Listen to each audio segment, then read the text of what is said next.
엄마는 내게 선을 보라고 성하셨고 나는 일부러 공유 자전거 따릉이를 타고 나갔다. 그런데 상대방은 제네시스 G90을 몰고 와서는 물었다. 어머님께 못 들으셨습니까? 이건 우리 회사 면접입니다. 나는 집을 나서는 순간부터 바람결에 불길한 냄새가 실려온다는 걸 알았다. 그날 아침 엄마는 동이 트기도 전에 나를 깨웠다. 엄마의 목소리는 다급하면서도 명령조였다. 내 말 똑똑히 들어. 이번에는 달라. 시골 할머니 댁까지 찾아가서 몇 번이나 부탁하고 멀고 먼 친척 인맥까지 다 동원해서 겨우 잡은 자리야. 제발 헛짓거리 하지 말고 얌전한 아가씨처럼 굴어. 나는 거울 속 내 모습을 봤다. 누군가 먹물로 그려놓은 듯한 다크서클, 대충 묶어 올린 머리, 핏기 없는 얼굴. 지난 한 달간 하루에 5시간도 채 자지 못했기 때문이다. 나는 회계사다. 사람들은 그저 계산기나 두드리는 직업이라고 생각하지만 실상은 서류 더미 속에서 허우적거리며 젖은 땅에 남겨진 누군가의 발자국을 댔듯 숫자를 추적하는 일이다. 숫자 하나만 틀려도 프로젝트 전체가 날아간다. 프로젝트뿐만 아니라 때로는 한 사람의 인생이 걸려있기도 하다. 하지만 엄마 눈에는 오직 한 가지만 보였다.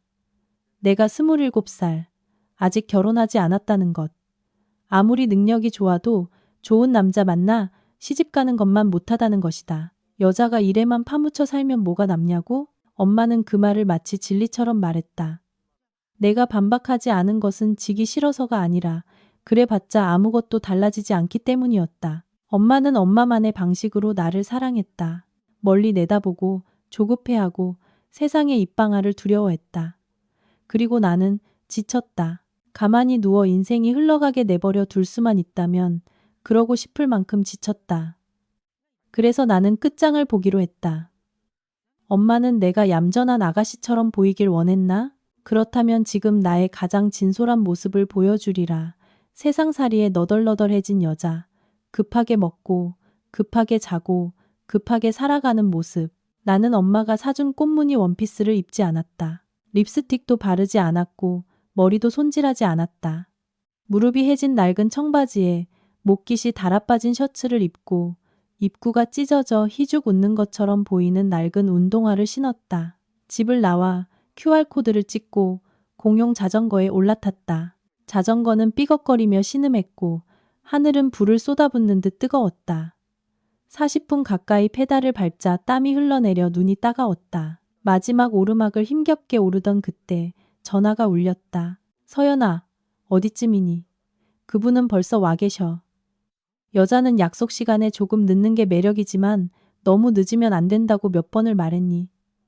뭐 입었어? 엄마가 사준 원피스 입었지? 화장은? 립스틱은? 나는 한쪽 발로 땅을 짚고 숨을 헐떡였다. 엄마, 가고 있어요. 거의 다 왔어요. 거의 다 왔다는 게 무슨 소리야? 너 또 엄마 말 안 들었지? 이번 사람은 지난번하고 달라. 김이모님 말로는 큰 사업을 하는 사람이고 강남에 회사도 있고 명망도 있대. 네가 이 일 망치면 이번 설에는 집에 들어올 생각도 하지 마. 엄마의 목소리는 바늘처럼 날카로웠다. 나는 자전거를 세우다 묻은 기름 자국이 묻은 청바지를 내려다봤다. 달아빠진 운동화 뒤축을 보았다. 마음이 텅 비었다.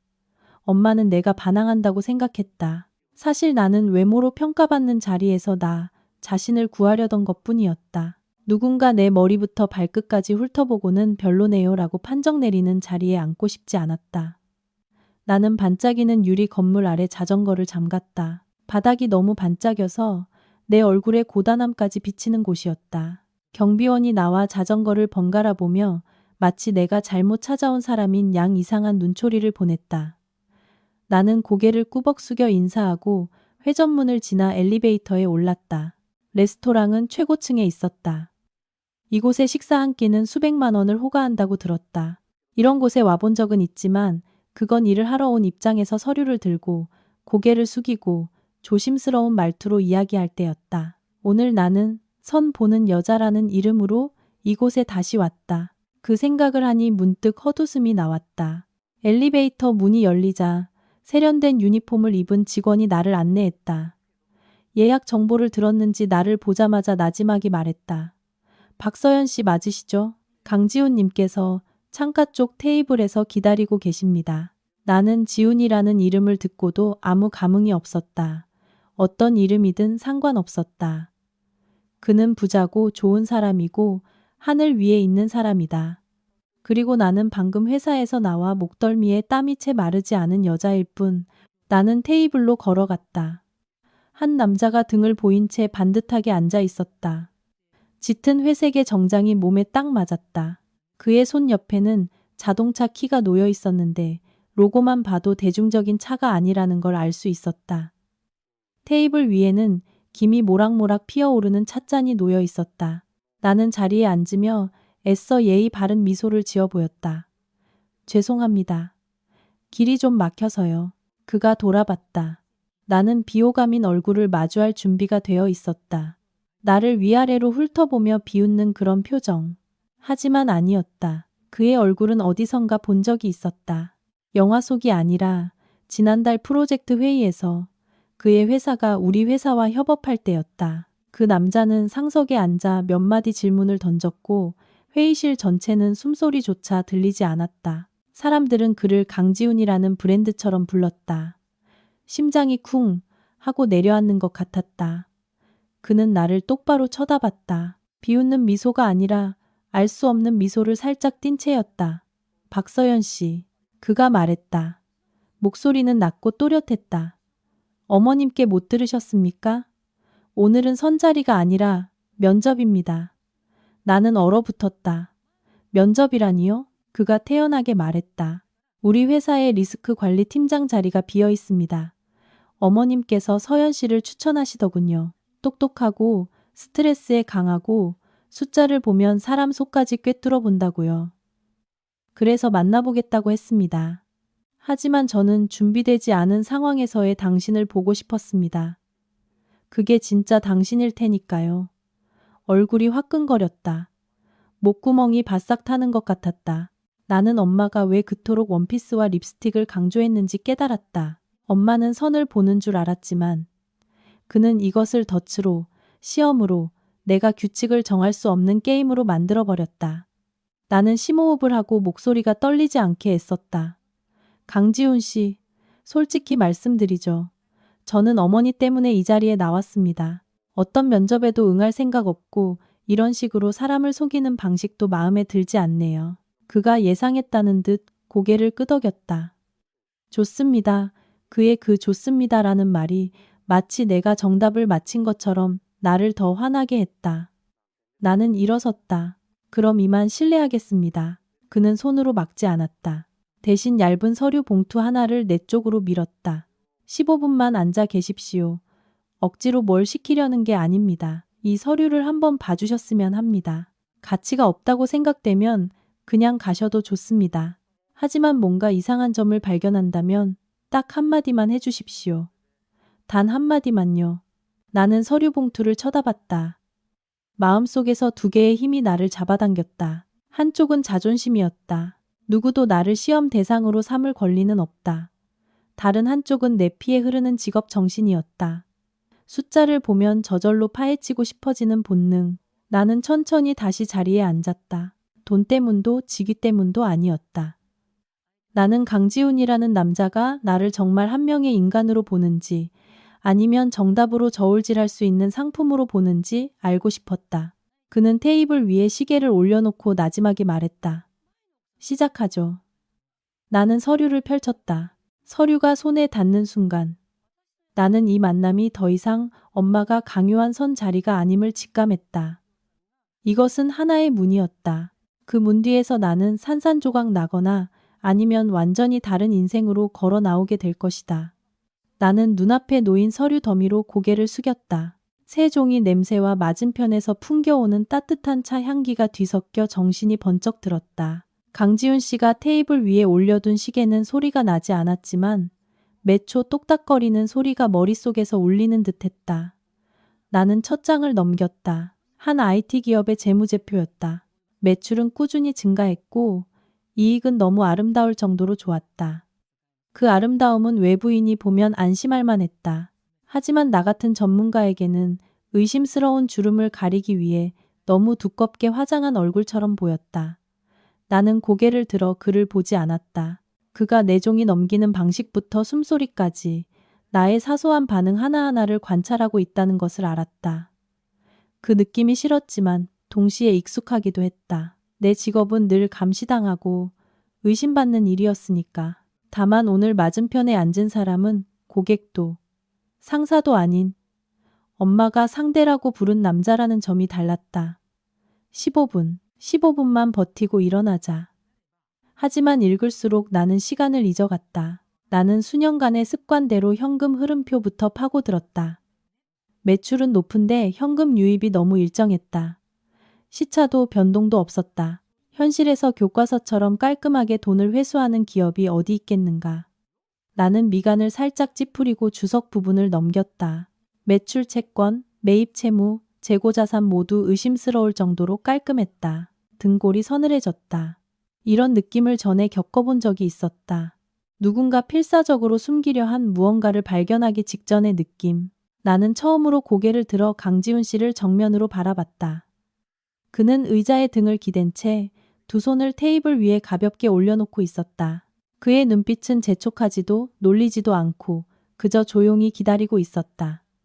문제가 있다는 걸 알고 계셨죠? 내가 물었다. 목소리는 낮았지만 분명했다. 그는 바로 대답하지 않고 가볍게 눈썹을 치켜드는 것으로 계속 말하라는 신호를 보냈다. 이 서류는 평범한 직원을 뽑기 위한 게 아니군요. 내가 말했다. 오히려 잘못된 점을 찾아낼 만큼의 분별력이 있는지 보려는 거죠. 그의 입꼬리가 살짝 올라갔다. 계속하시죠. 나는 숨을 한 번 들이쉬고 다시 서류로 고개를 숙였다. 이제 내 머릿속에는 엄마도 선자리도 기름 묻은 청바지도 없었다. 오직 나와 눈앞의 숫자들만이 존재했다. 그곳이 내가 있어야 할 곳이었다. 나는 최근 2분기 동안 컨설팅 비용이 급증한 항목을 발견했다. 컨설팅 회사 이름은 매우 깔끔하고 전문적으로 들렸다. 하지만 시기를 대조해보니 이 비용은 투자 유치를 준비하기 위해 매출을 예쁘게 포장해야 할 시점에 정확히 나타났다. 나는 보조 회계사 시절부터의 오랜 습관대로 연필로 가볍게 밑줄을 그었다. 이 회사. 나는 서류 속 이름을 가리키며 말했다. 지불된 금액에 상응하는 가치를 창출하지 못하고 있습니다. 제 예상이 맞다면 이건 자금 순환 고리의 한 축일 겁니다. 강지훈 씨는 침묵했지만 그의 눈빛은 달라져 있었다. 더 이상 시험하는 사람의 눈빛이 아니라 동료의 이야기를 듣는 사람의 눈빛이었다. 나는 서류를 덮었다. 15분이면 충분했네요. 더 이상 말씀드릴 필요는 없을 것 같습니다. 그가 시계를 봤다. 13분이군요. 나는 일어섰다. 그럼 실례하겠습니다.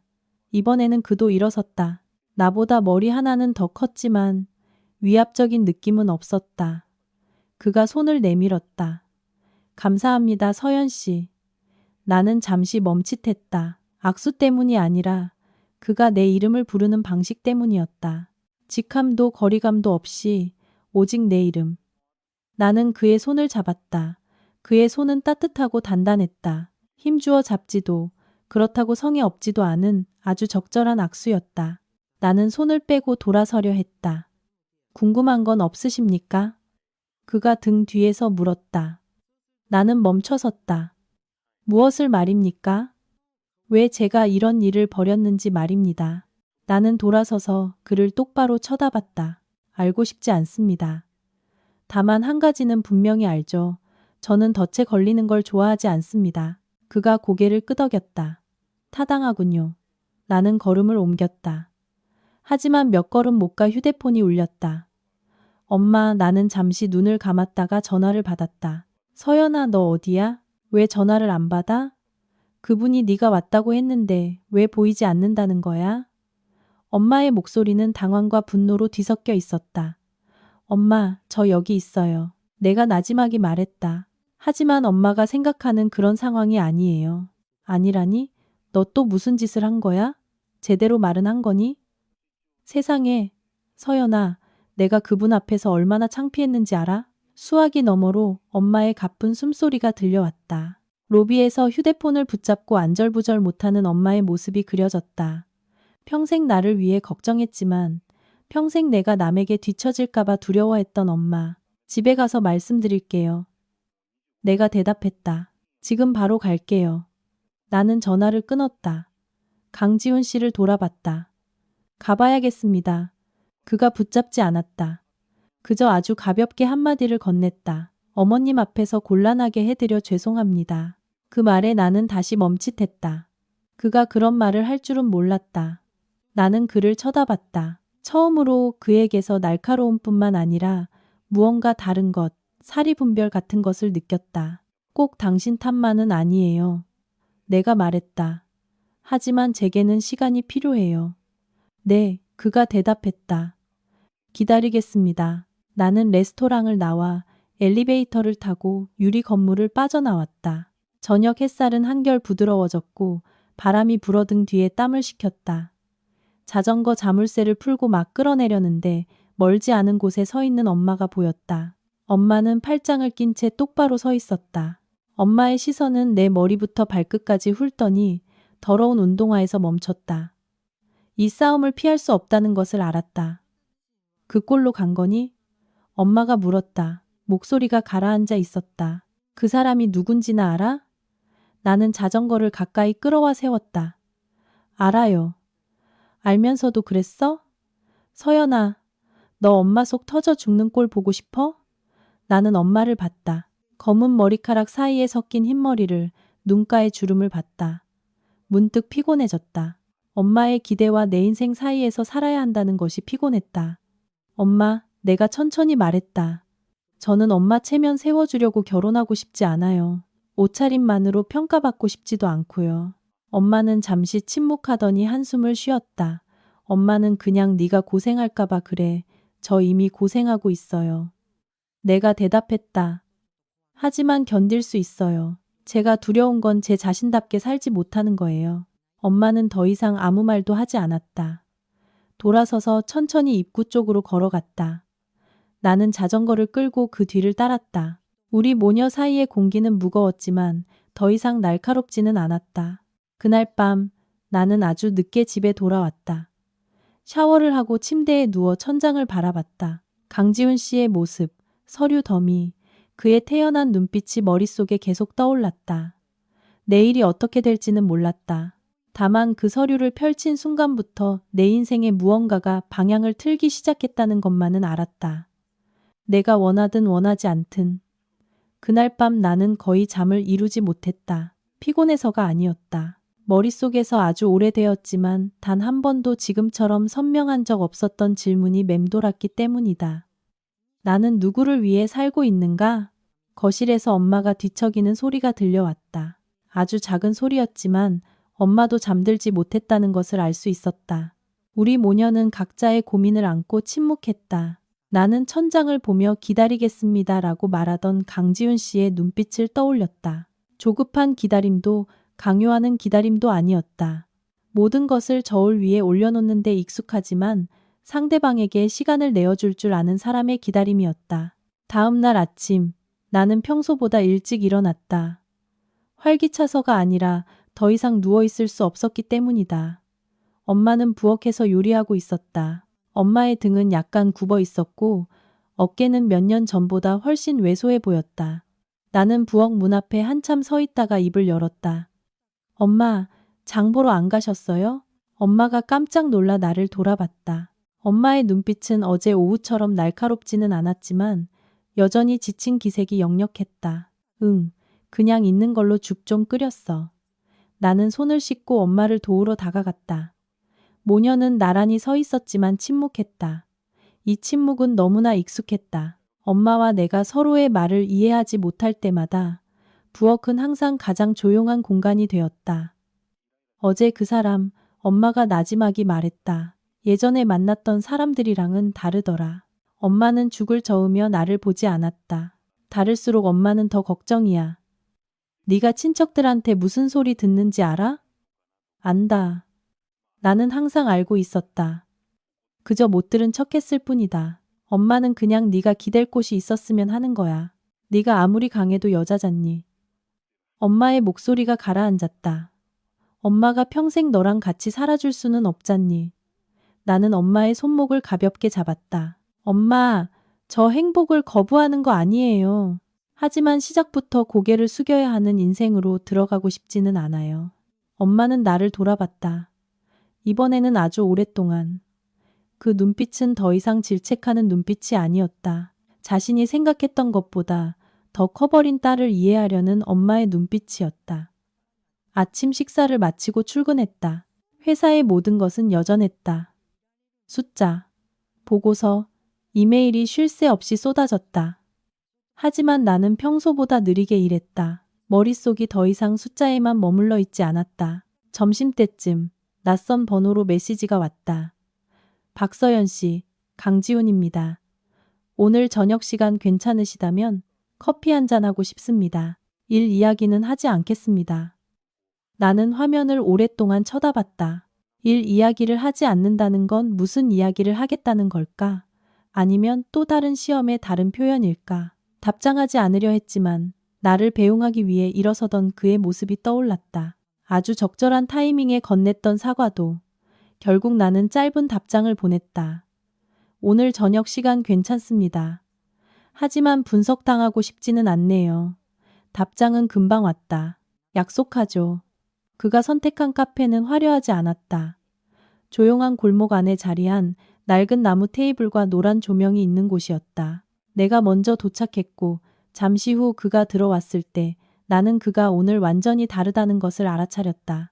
정장도 번쩍이는 시계도 없었다. 그저 하얀 셔츠에 소매를 단정하게 걷어올린 모습이었다. 서연 씨, 그가 말했다. 지훈 씨, 우리는 자리에 앉았다. 그는 블랙 커피를, 나는 따뜻한 차를 주문했다. 한동안 아무도 말을 하지 않았다. 화려한 레스토랑에서 나를 당황하게 했던 사람이 지금은 평범한 사람처럼 침묵하고 있다는 사실이 우스웠다. 다시 한번 사과드립니다. 그가 먼저 입을 열었다. 그 일에 어머님까지 끌어들인 것에 대해서요. 나는 그를 쳐다봤다. 더 이상 사과하지 않으셔도 돼요. 다만 궁금한 건 항상 모든 일을 그런 식으로 처리하시나요? 아니요. 하지만 중요한 자리에는 확신이 필요했습니다. 그럼 만약 그날 제가 자리에 앉지 않았다면요? 내가 물었다. 받아들였을 겁니다. 그는 아주 빠르게 대답했다. 그리고 후회했겠죠. 그 말은 화려하지 않았지만 충분히 진솔했다. 나는 뜨거운 김으로 목을 달래기 위해 차를 한 모금 마셨다. 지금 당장 어떤 대답을 바라는 건 아닙니다. 그가 말을 이었다. 그저 알아주셨으면 합니다. 제가 서연 씨를 본 것은 어머님의 말씀 때문만이 아니었습니다. 일어서서 아니오라고 말할 용기 때문에 본 겁니다. 나는 가볍게 웃었다. 그게 기분 나쁘지는 않으셨고요. 그랬죠. 그가 인정했다. 하지만 필요한 불쾌함이었습니다. 우리는 오랫동안 이야기했다. 일에 대해, 가족에 대해, 모두를 만족시킬 수 없는 선택들에 대해 나는 그 역시 가족의 압박을 받은 적이 있다는 것을 알게 되었다. 다만 그는 나보다 더 강하게 거절할 힘이 있었을 뿐이다. 헤어질 때 그는 나를 데려다 주지 않았다. 그저 카페 문 앞에 서서 말했다. 서연 씨가 어떤 선택을 하든 존중하겠습니다. 나는 고개를 끄덕였다. 이번에는 그의 말을 믿었다. 그 후 며칠 동안 우리는 자주 연락하지 않았다. 나는 내 마음의 소리를 들을 공간이 필요했다. 엄마도 더 이상 그날의 일을 언급하지 않았다. 하지만 엄마가 기다리고 있다는 것을 알았다. 일주일 후 저녁에 엄마가 나를 불렀다. 이번 주 일요일에 시간 있니? 네, 있어요. 그분 집에 초대해서 식사 대접하려고. 선자리가 아니라 그냥 밥 한 끼 먹는 거야. 나는 침묵했다. 그리고 고개를 끄덕였다. 네. 전화를 끊고 나는 오랫동안 앉아 있었다. 그 식사가 어디로 흘러갈지 알 수 없었다. 하지만 이번에는 도망치지 않으리라는 것을 알았다. 일요일은 생각보다 빨리 왔다. 이른 아침부터 엄마는 부엌에서 분주했다. 도마 소리가 규칙적으로 울려 퍼졌다. 이 집의 수십 년 된 생활 리듬처럼 익숙한 소리였다. 나는 침대에 누워 창틈으로 새어 들어오는 햇살을 보며 마음이 평온하면서도 불안했다. 평온한 이유는 이것이 더 이상 엄마가 생각했던 의미의 선자리가 아니기 때문이었다. 불안한 이유는 가족과의 식사 한 끼가 때로는 엄격한 면접보다 더 어려울 수 있다는 것을 알기 때문이었다. 부엌으로 나가니 엄마가 나무를 씻고 있었다. 나를 보더니 애써 태연한 척했지만 긴장한 기색이 역력한 목소리로 말했다. 일어났으면 와서 나물 좀 다듬어. 점심은 그냥 간단하게 몇 가지만 할 거야. 네. 나는 의자를 끌어다 앉아 시금치를 다듬었다. 모녀 사이의 공기는 며칠 전처럼 무겁지는 않았지만 여전히 보이지 않는 끈이 팽팽하게 당겨져 있었다. 엄마는 강지훈 씨에 대해 언급하지 않았고 나도 묻지 않았다. 우리는 마치 어떤 일들은 저절로 흘러가도록 내버려 둬야 한다는 것을 암묵적으로 동의한 듯 했다. 11시가 거의 다 되어 엄마는 새 옷으로 갈아입었다. 집에 손님이 올 때만 입는 짙은 색의 단정한 옷이었다. 엄마는 거울 앞에서 머리를 매만지고는 나를 돌아보며 물었다. 너는 옷 안 갈아입니? 이만하면 됐어요. 엄마. 나는 화려하지도 그렇다고 너무 초라하지도 않은 단순한 원피스를 골랐다. 이번에는 누구에게 보여주기 위해서가 아니라 내가 편안하기 위해 입었다. 초인종이 정확히 11시 15분에 울렸다. 엄마가 나를 쳐다봤고 나는 고개를 끄덕였다. 엄마가 문을 열러 나갔다. 강지훈 씨가 문 밖에 서 있었다. 한 손에는 과일 바구니를, 다른 한 손에는 작은 케이크 상자를 들고 있었다. 정장도, 비즈니스맨의 위엄도 없이 그저 허리를 꼿꼿이 세운 예의 바른 남자였다. 안녕하십니까, 어머님. 그의 목소리는 또렷하고 적당히 컸으며 과장된 격식이 없었다. 엄마는 잠시 멈칫하더니 대답했다. 어서 들어와요. 그는 고개를 숙이고 안으로 들어와 신발을 단정하게 벗어두었다. 나는 몇 걸음 떨어진 곳에 서서 이 광경을 보며 마음이 차분해지는 것을 느꼈다. 과시도 우열을 가리는 느낌도 없었다. 안녕하세요, 서연 씨. 그가 나를 보고 말했다. 네. 나는 가볍게 대답했다. 식사가 차려졌다. 김치찌개, 갈비찜, 나물 무침, 그리고 몇 가지 반찬. 우리 집 밥상은 늘 그랬다.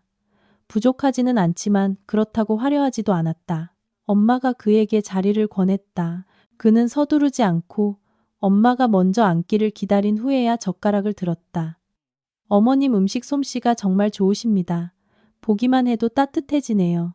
그가 말했다. 엄마는 그 말을 듣고 살며시 웃었다. 차린 건 없지만 많이 먹어요. 네, 저는 집밥을 좋아합니다. 그 말은 아첨이 아니었지만 엄마의 마음을 누그러뜨리기에 충분했다. 나는 엄마가 갈비 한 점을 더 집어 그의 그릇에 놓아주는 모습에서 그것을 똑똑히 봤다. 식사 중에 그는 말이 많지 않았다. 주로 엄마가 묻고 그가 대답했다. 일에 대해, 가족에 대해, 고향에 대해. 그는 과시하지도 숨기지도 않고 딱 필요한 만큼만 대답했다. 나는 들으며 가끔 한마디씩 거들었지만 주로 관찰했다. 한 번은 엄마가 대뜸 물었다. 그렇게 큰 사업을 하면서 왜 아직 장가를 안 갔어요? 공기가 살짝 무거워졌다. 내가 젓가락을 내려놓고 말을 거들려는데 그가 먼저 입을 열었다. 아직 준비가 안 됐다고 생각했습니다. 일 때문에 남편과 아버지의 역할을 다하지 못할까봐 두려웠습니다. 엄마는 침묵하더니 고개를 끄덕였다. 두려워할 줄 아는 게 좋은 거지. 두려운 줄도 모르는 사람도 많으니까. 나는 그를 쳐다봤다. 그의 눈빛은 피하지 않았다. 내 마음속 무언가가 살며시 흔들렸다. 식사가 끝나고 엄마가 상을 치웠다. 내가 일어나 도우려 하자 엄마는 손을 내저었다. 너는 앉아서 이야기나 해. 그리고 그를 돌아보며 말했다.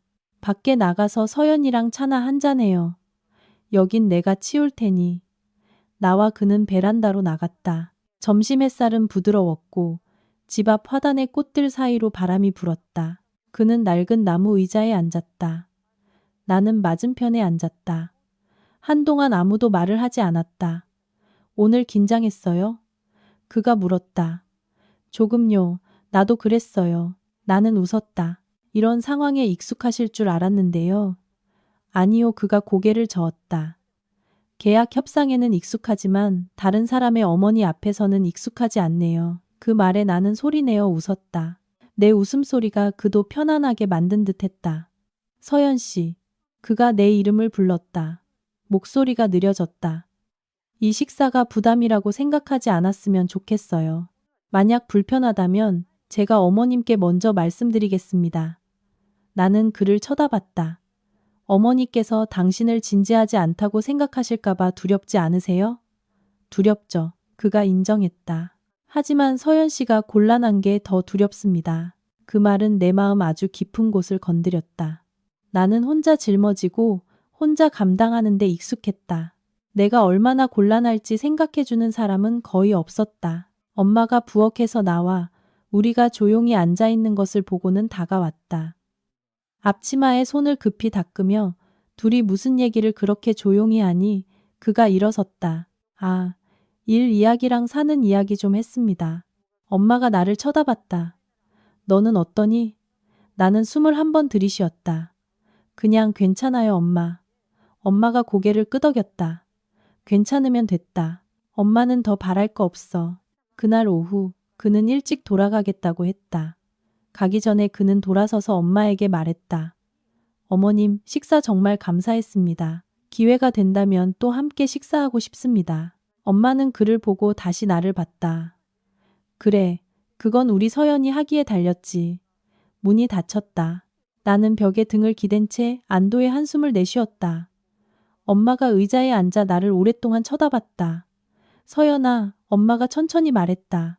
엄마가 널 다 이해한다고는 못하겠다. 하지만 오늘은 네가 고개 숙이지 않아도 되는 것 같아서 좋았다. 나는 고개를 들었다. 눈가가 뜨거워졌다. 엄마, 늙으셨네요. 엄마가 말을 이었다. 엄마는 그냥 네가 후회하지 않는 삶을 살았으면 좋겠어. 그날 저녁 나는 그에게서 메시지를 받았다. 오늘 당신의 집에 들어갈 수 있게 해줘서 고맙습니다. 나는 화면을 보고 답장을 보냈다. 존중하는 마음으로 들어와줘서 고맙습니다.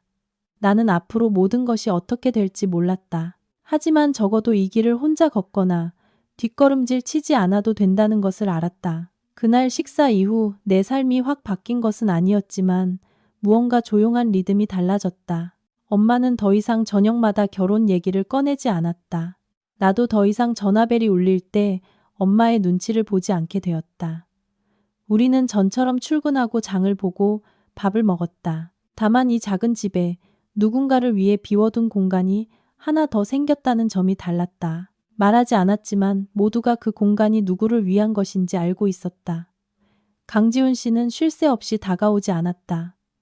일주일에 몇 번 메시지를 보낼 뿐이었다.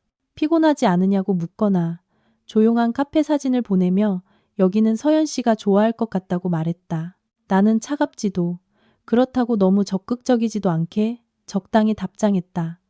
나에게는 숨 쉴 공간이 필요했다. 그는 그것을 존중했다. 그 존중이 내게는 거창한 무언가보다 더 귀했다. 어느 날 저녁, 내가 설거지를 하고 있을 때 엄마가 불쑥 말했다. 마치 무심코 묻는 듯한 목소리였다. 그강 서방, 일하면서 스트레스 많이 받겠지. 나는 하던 일을 멈추고 엄마의 뒷모습을 봤다. 네, 그럴 거예요.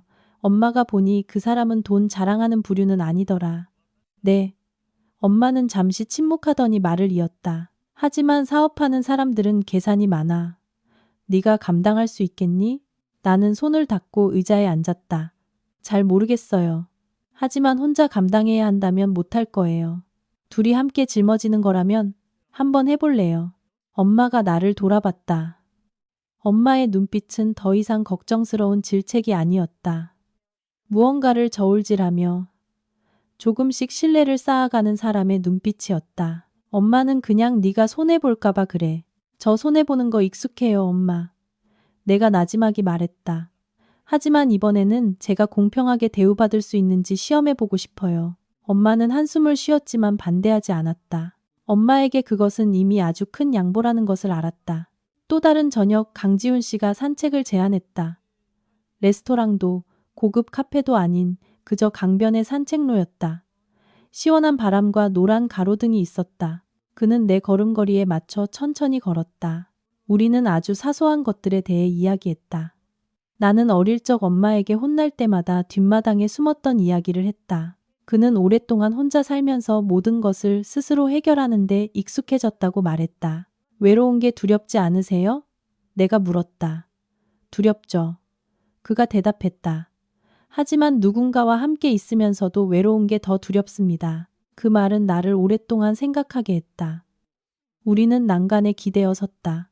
강물이 불빛 아래 반짝였다. 그가 나를 똑바로 쳐다봤다. 서연 씨, 저는 큰 약속은 못합니다. 다만 무슨 일이 생기면 당신을 혼자 두지 않겠다고 약속할 수는 있습니다. 나는 바로 대답하지 않았다. 강물을 내려다봤다. 혼자 컴퓨터를 붙잡고 밤을 새우던 날들을 떠올렸다. 회사에서 오해받았던 순간들을, 여자가 너무 강하면 고생한다던 엄마의 말을 떠올렸다. 나는 그를 돌아보며 말했다. 저는 평생 비를 막아줄 사람이 필요한 게 아니에요. 비가 올 때 옆에 함께 서줄 사람이 필요해요. 그가 고개를 끄덕였다. 그건 할 수 있습니다. 그 후 며칠, 내 회사 생활에 문제가 생겼다. 내가 맡은 프로젝트가 재감사를 받게 되었고 숫자를 아주 꼼꼼하게 들여다보기 시작했다. 스트레스가 극에 달했다. 나는 늦게 퇴근했고 몸은 천근만근이었다. 엄마는 나를 보고도 많이 묻지 않고 그저 밥을 차려두었다. 강지훈 씨는 이 사실을 알고도 캐묻지 않았다. 그저 필요하면 들어줄게요 라는 메시지 하나를 보냈다. 어느 날 밤 나는 정말 지쳤다. 그에게 전화를 걸어 별말 없이 그저 너무 피곤해요라고 말했다. 그는 조언하거나 분석하지 않았다. 그저 데리러 갈게요. 같이 죽이나 먹죠. 라고 말했다. 우리는 길가의 작은 죽집에 앉아 있었다. 아무도 그가 누구인지 알아보지 못했고 내가 무슨 일을 하는지 관심도 없었다. 나는 천천히 죽을 먹으며 마음이 진정되는 것을 느꼈다. 문득 때로는 침묵의 존재가 천마디 위로보다 더 소중하다는 것을 깨달았다. 하지만 인생은 언제나 순탄하지만은 않았다. 어느 날 오후 고향에 계신 아버지에게서 전화가 왔다. 아버지의 목소리는 낮고 진지했다. 서연아, 엄마한테 들었다. 큰 사업하는 사람이랑 만난다며. 네. 아빠가 반대하는 건 아니다.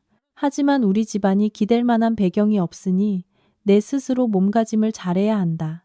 나는 휴대폰을 꽉 쥐었다. 알아요. 능력 있는 남자들은 보통 까다롭다. 기죽어서 억지로 참지는 마라. 기죽어서 참는 거 아니에요, 아빠. 아버지는 잠시 침묵하더니 말했다. 그럼 됐다. 아빠는 널 믿는다. 아빠는 널 믿는다는 그 한마디에 눈물이 핑 돌았다. 평생 많은 말이 필요 없었다. 그저 이런 순간들이 필요했을 뿐이다. 그날 저녁 나는 이 이야기를 강지훈 씨에게 했다. 그는 기분 나빠하지 않았다. 그저 아버님 말씀이 맞습니다. 저는 서연 씨가 저에게 의지하기를 원하지 않아요. 제 옆에 서 있기를 원합니다. 라고 말했다. 우리는 서로를 바라봤다. 더 이상의 말은 필요 없었다. 그리고 그의 사람됨을 더 깊이 이해하게 된 사건이 일어났다. 그의 옛 지인이 전화해서 재무와 관련된 부정한 일을 도와달라고 부탁했다. 나는 우연히 그 통화를 듣게 되었고 그는 아주 단호하게 거절했다. 전화를 끊고 그는 한숨을 쉬며 내게 말했다. 아무리 관계가 중요해도 제가 지불할 수 없는 대가가 있습니다. 나는 그를 쳐다봤다. 이익을 잃는 게 두렵지 않으세요? 제 자신을 잃는 게 더 두렵습니다. 그 말은 내게 아주 분명한 대답이 되었다. 며칠 후 엄마가 내게 말했다. 주말에 극강 서방 시간 되면 또 밥 먹으러 오라고 해. 나는 엄마를 봤다. 엄마가 그 말을 아주 자연스럽게 어색함 없이 하는 것을 보았다. 네. 저녁에 나는 그에게 메시지를 보냈다. 엄마가 식사에 초대하셨어요. 답장은 바로 왔다. 기꺼이 가겠습니다. 하지만 서연 씨가 아직 준비되지 않았다면 기다릴게요. 나는 화면을 보며 미소 지었다. 저 준비됐어요. 나는 앞으로의 길이 얼마나 길고 얼마나 많은 시련이 있을지 몰랐다. 하지만 이번에는 내가 지칠 때 멈춰 설 줄 알고 내가 두려워할 때 앞으로 나아갈 줄 알며 나를 온전한 한 사람으로 존중해주는 사람과 함께 걷는다는 것을 알았다. 그 주말의 식사는 지난번보다 더 편안하게 진행되었지만 바로 그 편안함이 모든 것이 달라졌다는 것을 분명하게 보여주었다. 엄마는 더 이상 안절부절 못하지도 꼬치꼬치 캐묻지도 않았다. 엄마는 된장찌개를 하나 더 끓이며 속 편하라고 끓였다고 말했다. 나는 엄마가 다른 사람보다 자기 자신을 더 안심시키고 있다는 것을 알았다. 강지훈 씨는 정시에 도착했다. 여전히 예의 바른 인사와 적절한 고개 숙임. 이번에는 엄마가 더 이상 머뭇거리지 않고 그를 안으로 들였다. 엄마는 들어오게 아들이라고 말했다. 아들이라는 말에 나는 마음이 살며시 움직이는 것을 느꼈다. 섣부른 기쁨 때문이 아니라 엄마에게 사회에서 만난 남자를 아들이라고 부르는 것이 쉽지 않은 일이라는 것을 알기 때문이었다. 식사 중의 대화는 내일에 대해 더 많이 오갔다. 엄마가 강지훈 씨에게 물었다. 우리 서연이 일이 그렇게 힘든가? 자네 회사 쪽에서는 그걸 이해해 주나?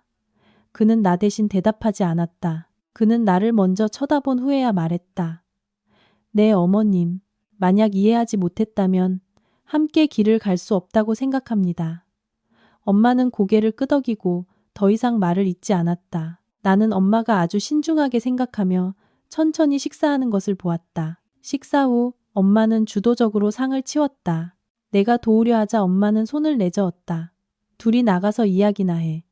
이번에 엄마의 목소리는 지시가 아니라 허락처럼 들렸다. 우리는 베란다에 앉았다. 저녁 바람이 불어오며 흙냄새를 실어왔다. 강지훈 씨가 나를 보고 나지막이 물었다. 괜찮아요? 괜찮아요. 내가 대답했다. 마음이 가벼워요. 나도 그래요. 잠시 후 엄마가 나를 방으로 불렀다. 그를 부르지 않고 나만 불렀다. 나는 방으로 들어가 문을 닫았다. 엄마는 침대에 앉아 날이 참칠 때마다 쑤시는 무릎을 가볍게 주무르고 있었다. 서연아, 엄마가 말했다. 엄마가 한 가지만 물을게. 솔직하게 대답해줘. 네. 나중에 손해볼까봐 두렵지는 않니? 나는 엄마 옆에 앉았다. 두려워요. 하지만 제가 가장 두려운 건 언제나 다른 사람보다 제가 아래에 있다고 느끼며 사는 거예요. 엄마는 나를 오랫동안 쳐다봤다. 엄마는 네가 부유하게 살기를 바라는 게 아니야. 그저 네가 무시당하지 않기를 바랄 뿐이야. 나는 엄마의 손을 잡았다. 알아요. 그리고 제가 스스로를 무시하지 않으면 아무도 그럴 수 없다고 생각해요. 엄마는 긴 한숨을 내쉬었다. 그럼 엄마는 더 이상 막지 않을게. 하지만 무슨 일이 생기면 꼭 엄마한테 말해야 한다. 나는 고개를 끄덕였다. 눈가가 뜨거워졌다. 그것은 완전한 동의는 아니었지만 열린 문이었다.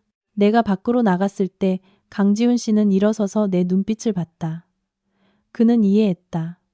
묻지도 캐묻지도 않고 그저 이제 가볼까요? 라고 말했다. 나를 집에 데려다 주는 길에 그는 천천히 운전했다. 나는 차창 밖으로 스쳐 지나가는 차들을 보며 마음속에 아주 낯선 감정이 드는 것을 느꼈다. 평온함과 설렘이 뒤섞인 감정. 나는 이 첫걸음들 이후에 더 어려운 걸음들이 있을 것이라는 것을 알았다. 몇 주 후 그가 내게 중요한 이야기를 했다.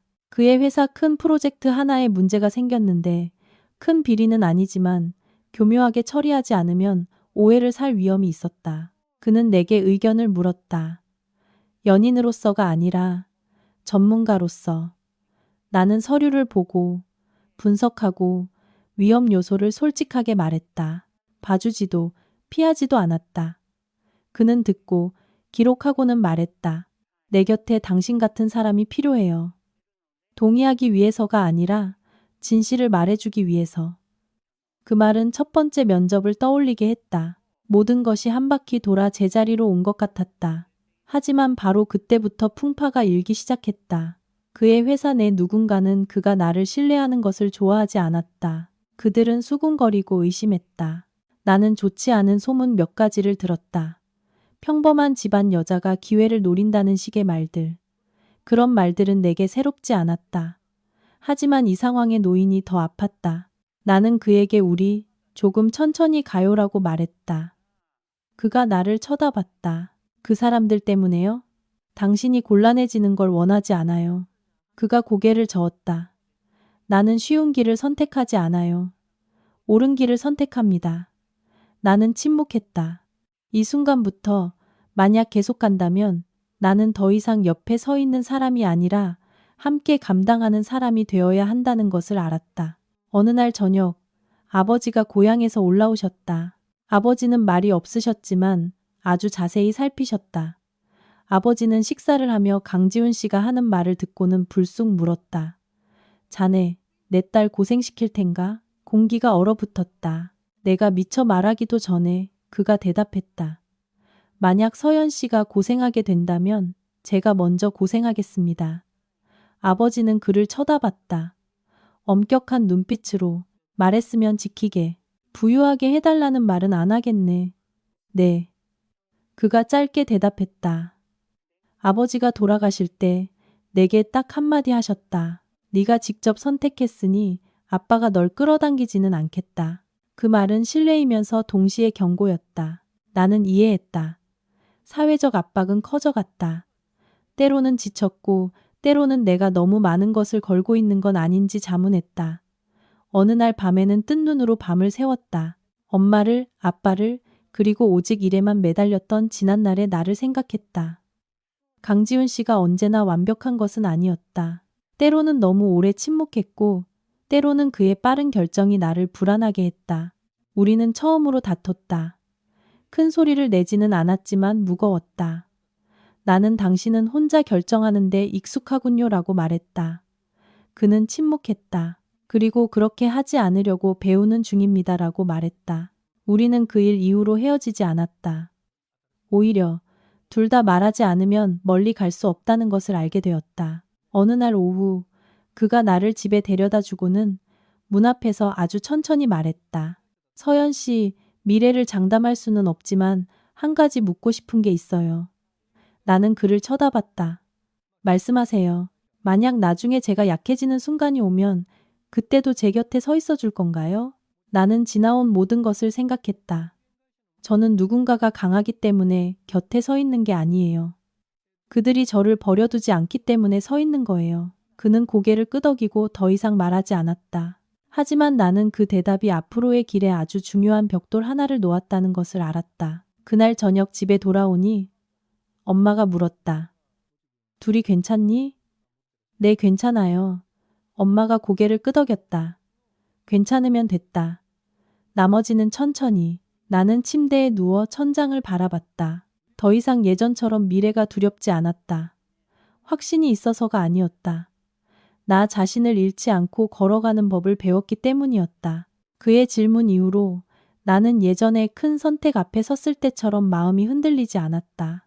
아마도 나는 평탄한 길은 없으며 함께 가는 사람이 얼마나 진실한지가 중요하다는 것을 이해할 만큼 충분히 지쳤기 때문일 것이다. 그 후 며칠, 강지훈 씨의 일은 가장 힘든 시기에 접어들었다. 그 프로젝트는 더 이상 기술적인 문제가 아니라 그가 경영권을 잡기 전부터 있었던 낡은 관계와 모호한 악수들에 얽히게 되었다.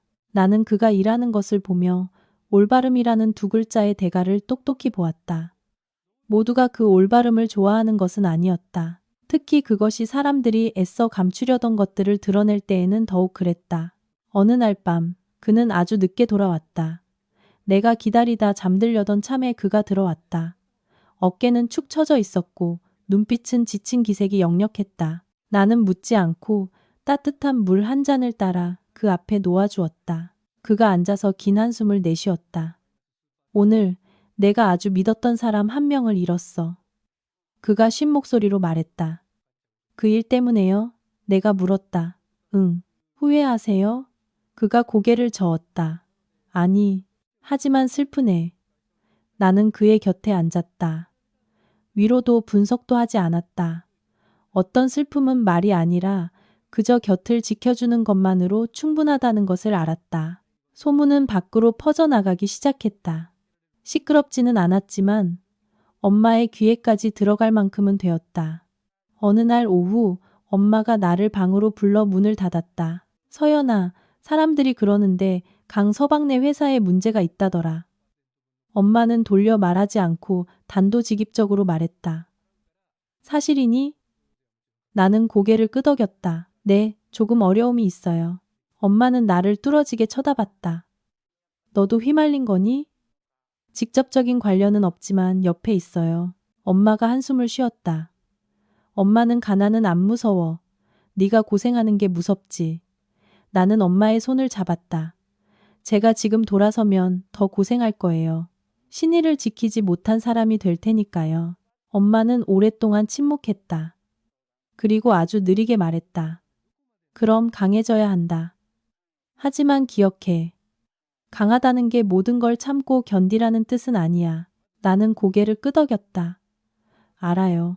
일주일 후 강지훈 씨가 우리 부모님을 식사에 초대했다. 레스토랑이 아니라 그가 생각이 필요할 때마다 찾던 조용하고 작은 식당이었다. 아버지가 고향에서 올라오셨다. 아버지는 낡았지만 깨끗하게 다려진 셔츠를 입고 계셨다. 아버지는 말이 없으셨지만 모든 말에는 무게가 있었다. 식사 중에 아버지는 엄마보다 더 많이 강지훈 씨에게 질문했다.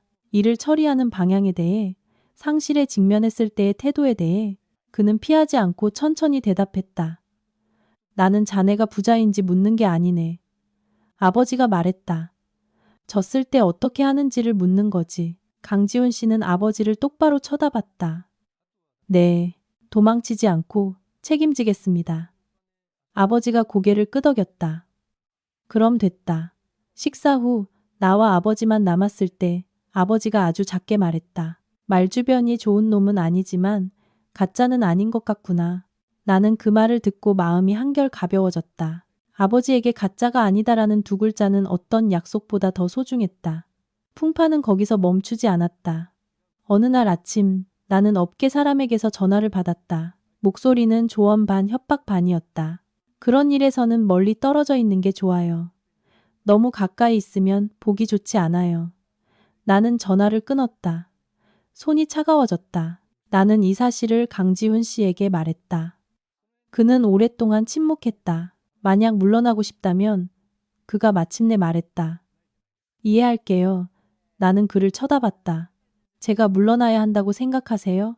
그가 고개를 저었다. 당신에게는 선택할 권리가 있다고 생각해요. 나 때문에 당신이 나쁜 소리를 듣게 하고 싶지 않아요. 나는 씁쓸하게 웃었다. 나쁜 소리 듣는 건 익숙해요. 하지만 도망치는 건 익숙하지 않아요. 우리는 관계를 공개하기로 했다. 시끄럽거나 과시하지 않고 그저 더 이상 피하지 않는 것. 어떤 사람들은 우리를 다르게 봤고 어떤 사람들은 수군거렸지만 어떤 사람들은 침묵하며 그를 다른 시선으로 다시 보기 시작했다. 그리고 모든 것을 거의 바닥까지 끌어내린 사건이 일어났다. 큰 파트너사 하나가 발을 빼면서 연쇄 부도의 위험이 닥쳤다. 강지훈 씨는 내부 회의를 소집해 모든 책임을 져야 했다. 그날 그는 아주 늦게 돌아왔다. 내가 잠들었을 때 문 열리는 소리가 들렸다. 그가 침대맡에 앉아 아주 작은 목소리로 말했다. 서연 씨, 나 아마 많은 것을 잃게 될 거야. 나는 일어나 희미한 등불 아래 그를 쳐다봤다. 무엇을 잃는데요? 돈, 지위, 명성, 그리고 당신은요? 그가 나를 쳐다봤다. 당신은 어때요?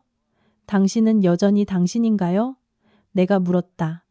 그는 바로 대답하지 않았다. 그리고 말했다.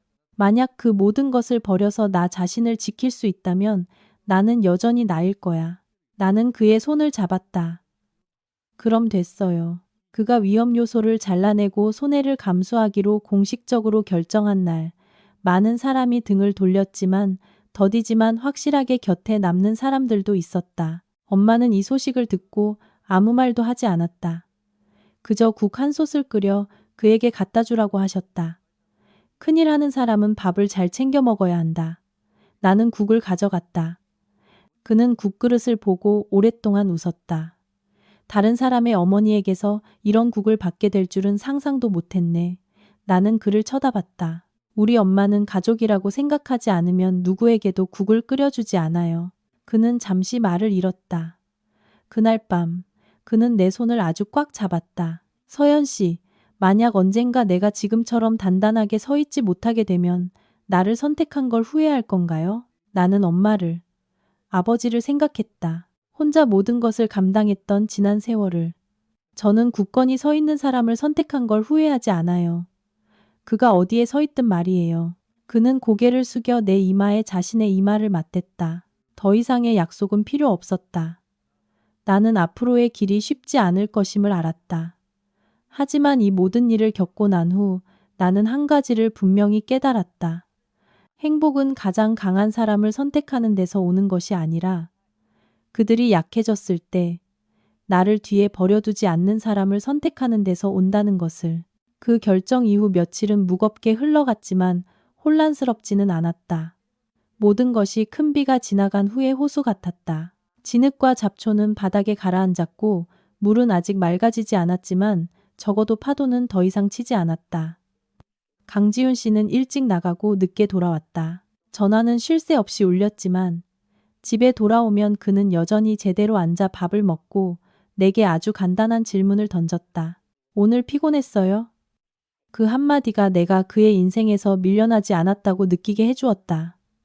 나도 바빴다. 내 회사는 성수기에 접어들었고 숫자는 겹겹이 쌓여 있었다. 숫자 하나만 틀려도 연쇄적인 문제가 발생했다. 때로는 컴퓨터 화면 앞에 앉아 눈이 따갑고 머리가 윙윙거릴 때 만약 더 쉬운 길을 선택했다면 지금쯤은 달랐을까 하는 생각이 들었다. 하지만 그 생각은 스쳐 지나가고 금방 사라졌다.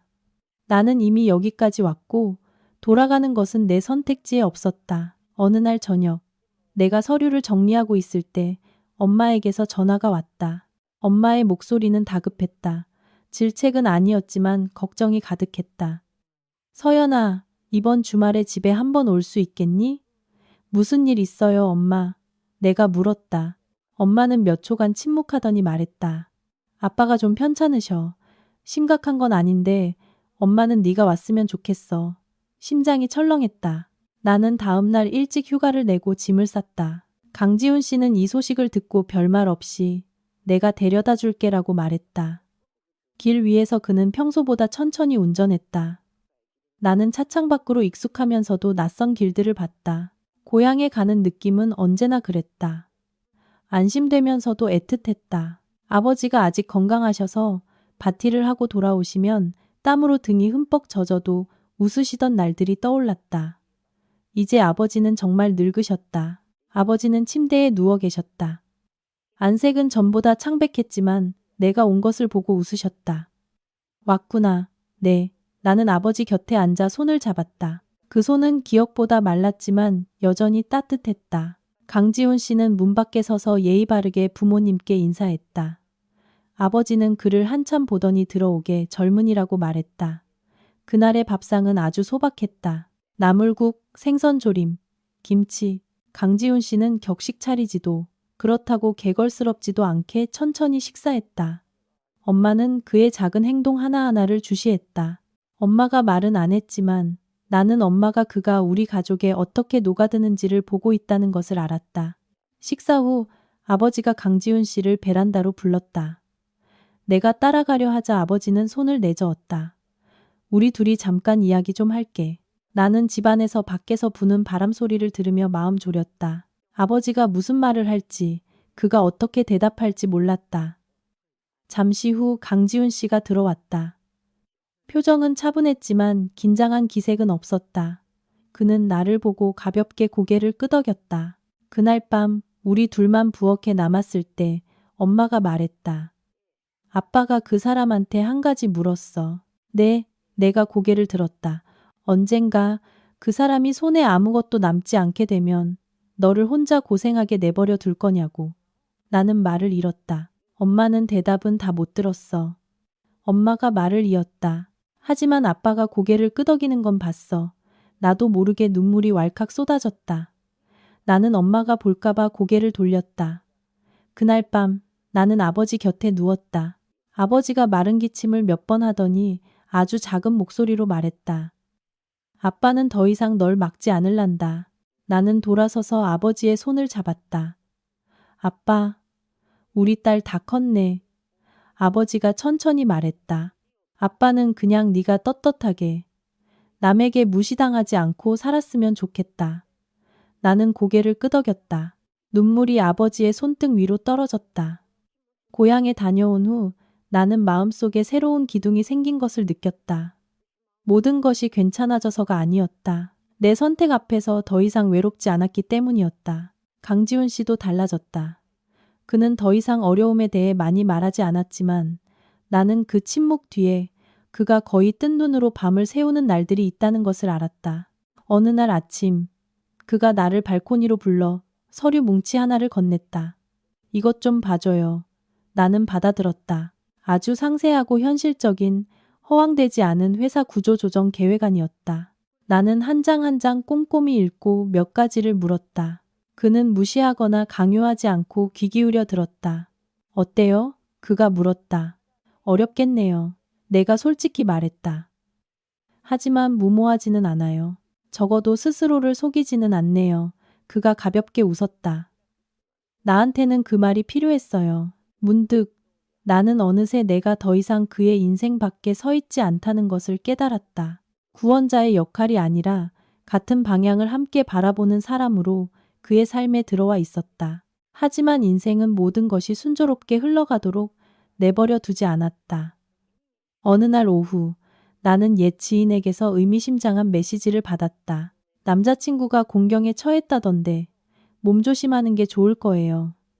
나는 읽고 바로 삭제했지만 마음이 흔들리는 것을 막을 수는 없었다. 그날 저녁 나는 강지훈 씨에게 단도직입적으로 물었다. 만약 모든 것이 더 나빠지면 저를 끌어들인 걸 후회하실 건가요?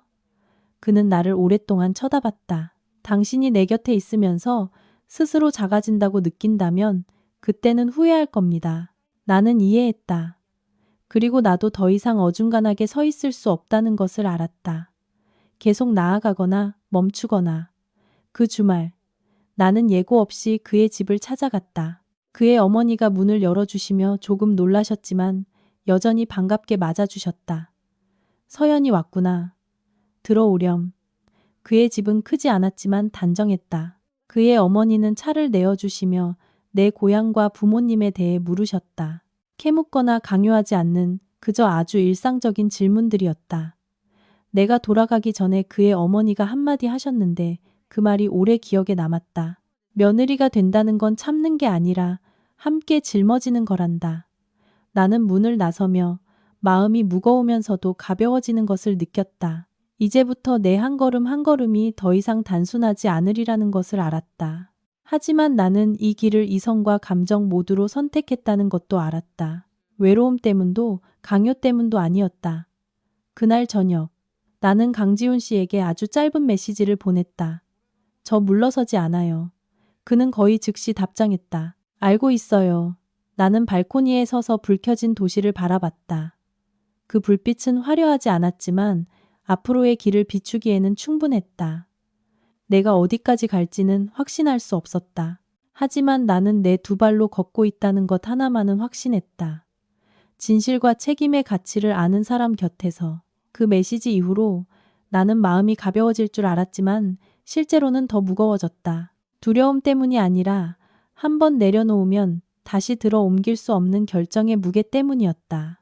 물러서지 않겠다고 말한 순간부터 나는 더 이상 강지훈 씨가 짊어지는 것을 옆에서 지켜보는 사람이 아니라 그와 함께 울퉁불퉁한 길을 걸어가는 것을 받아들인 사람이 되었다는 것을 알았다. 아무리 되돌리고 싶어도 한 번도 발을 들인 적 없는 척할 수는 없었다. 그 후 며칠 우리의 생활 리듬은 눈에 띄게 변했다. 더 이상 여유로운 저녁도 시시콜콜한 이야기도 없었다. 모든 것이 일, 계획, 사람을 중심으로 돌아갔다. 때로는 서류와 숫자로 가득 찬 방에서 감정이 이성에게 자리를 내줘야 하는 것처럼 느껴졌다. 하지만 이상하게도 상실감은 없었고 그저 더 성숙해진 기분이었다. 어느 날 저녁 강지훈 씨가 아주 늦게 돌아왔다. 나는 습관처럼 식탁에 앉아 그를 기다리고 있었다. 그가 들어와 아무 말 없이 신발을 벗고 의자에 앉아 두 손으로 얼굴을 감싸고 한숨을 쉬었다. 나는 물 한 잔을 따라 그 앞에 놓아주었다. 괜찮아요? 내가 물었다. 그는 잠시 침묵하더니 고개를 저었다. 별로 안 괜찮아요. 나는 더 묻지 않았다. 그가 먼저 말하고 싶을 때 말하리라는 것을 알았다. 아니나 다를까 잠시 후 그가 고개를 들었다. 눈이 평소보다 붉었다. 방금 한 사람을 해고해야 했어. 나는 멈칫했다. 무슨 일 때문에요? 창립 초기부터 함께했던 사람이지만 더 이상 맞지 않았어. 그가 한 글자 한 글자 무게를 실어 아주 천천히 말했다. 데리고 있자니 위험하고 내보내자니 마음이 아프고 나는 어떤 결정도 절대적으로 옳을 수는 없고 단지 덜 틀릴 뿐이라는 것을 이해했다. 나는 그의 손 위에 내 손을 얹었다. 고민 많이 하셨잖아요. 그렇죠? 응. 그럼 잔인한 게 아니에요. 단지 책임지고 있는 거죠. 그가 나를 쳐다봤다. 눈빛이 부드러워졌다. 가끔은 그냥 평범한 사람이었으면 좋겠다는 생각을 해. 나는 가볍게 웃었다. 하지만 당신은 아니잖아요. 그는 대답 없이 내 손을 더 꽉 잡았다. 얼마 후 그 일이 밖으로 알려졌다. 사람들은 강지훈 씨를 다른 눈으로 보기 시작했다. 더 이상 고집센 외톨이가 아니라 어려운 일을 감당할 줄 아는 사람으로. 하지만 그와 함께 그의 가족으로부터의 압박도 따랐다. 어느 날 저녁, 그의 어머니가 저녁 식사를 하자며 그를 집으로 불렀다. 할 말이 있다고. 나도 함께 갔다. 그날의 식사는 이상할 정도로 조용했다. 그의 어머니는 내게 음식을 덜어주며 아주 부드럽게 안부를 물었다. 나는 이것이 평범한 식사가 아니라는 것을 알았다. 식사가 끝나고 그의 어머니가 우리 맞은편에 앉았다. 지훈아, 엄마가 한 가지만 물을게. 네. 그가 대답했다. 네가 지금 가고 있는 길이 맞다고 확신하니? 그는 바로 대답하지 않았다. 그가 약간 긴장하는 것이 느껴졌다. 잠시 후 그가 말했다. 제가 이길 거라고 확신할 수는 없어요. 하지만 제가 누구도 속이지 않고 있다는 건 확신해요. 그의 어머니가 한숨을 쉬었다. 엄마는 네가 가난해질까 봐 걱정하는 게 아니야. 네가 지칠까 봐 걱정이지. 그가 침묵했다. 내가 입을 열었다. 아주 작은 목소리로. 어머님, 제 생각에는 부끄럽지 않게 지치는 것이 마음 편하지만 찜찜한 것보다 나은 것 같아요. 그의 어머니가 나를 쳐다봤다. 눈빛이 더 깊어졌다. 한참 후에야 그녀가 말했다. 네가 그런 말을 할 수 있다니 내가 더 안심이 되는구나. 집으로 돌아오는 길에 강지훈 씨가 나지막이 말했다. 고마워요. 나는 고개를 저었다. 저 자신을 위해 한 말이에요. 동시에 우리 집안도 완전히 평온하지는 않았다. 아버지의 건강이 더 나빠져서 병원에 자주 가셔야 했다. 나는 강지훈 씨를 걱정하면서 아버지도 걱정했다.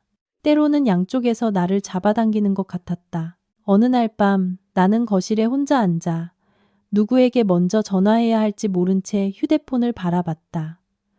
강지훈 씨가 돌아와 내가 조용히 앉아 있는 것을 봤다. 무슨 일 있어요? 나는 아버지 이야기를 했다. 그는 듣고 나서 망설임 없이 말했다. 주말에 내가 고향에 데려다 줄게요. 하지만 당신 일은 도망가지 않아요. 그가 말했다. 하지만 아버님은 기다려 주시지 않아요. 그 말에 나는 목이 메었다. 나는 그가 단지 책임에 대해 말하는 것이 아니라 가족을 제자리에 두는 법을 배우고 있다는 것을 깨달았다. 고향에 가서 그는 큰일을 하지 않았다. 그저 아침에 일찍 일어나 아버지를 도와 밭에 나가고 오후에는 아버지가 들려주시는 옛날 이야기를 듣고 저녁에는 우리 가족과 함께 식사했다. 아버지는 그를 쳐다봤다. 눈빛은 더 이상 의심이 아니라 어느 정도의 안심이 섞여 있었다. 어느 날 오후 아버지가 나를 집 뒤로 불렀다. 너는 어떻게 할 생각이냐? 네, 앞으로요. 아버지가 짧게 말했다. 나는 울타리를 고치고 있는 강지훈 씨 쪽을 쳐다봤다. 아직 장담할 수는 없지만 후회하지는 않아요. 아버지가 고개를 끄덕였다. 그럼 됐다. 아빠는 네가 아빠한테 옳기를 바라는 게 아니야. 너 자신에게 틀리지 않기를 바랄 뿐이다. 그 말은 도시로 돌아오는 내내 나를 따라다녔다. 하지만 인생은 우리에게 오래 쉴 틈을 주지 않았다. 또 다른 나쁜 소식이 왔다.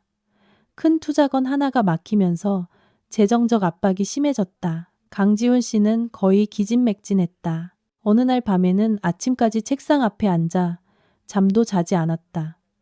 나는 다가가 그의 어깨에 손을 얹었다. 좀 쉬어요. 아직 안 끝났어. 그가 대답했다. 눈은 여전히 화면에 고정되어 있었다. 내가 쓰러지면 아무도 감당 못해. 그가 멈칫하고 나를 돌아봤다. 처음으로 그의 눈에서 약간의 두려움을 봤다. 내가 당신까지 끌어내릴까봐 두려워. 나는 그의 눈높이에 맞춰 몸을 숙였다. 저는 높이 서려고 당신과 함께하는 게 아니에요. 혼자 서 있지 않으려고 함께하는 거예요.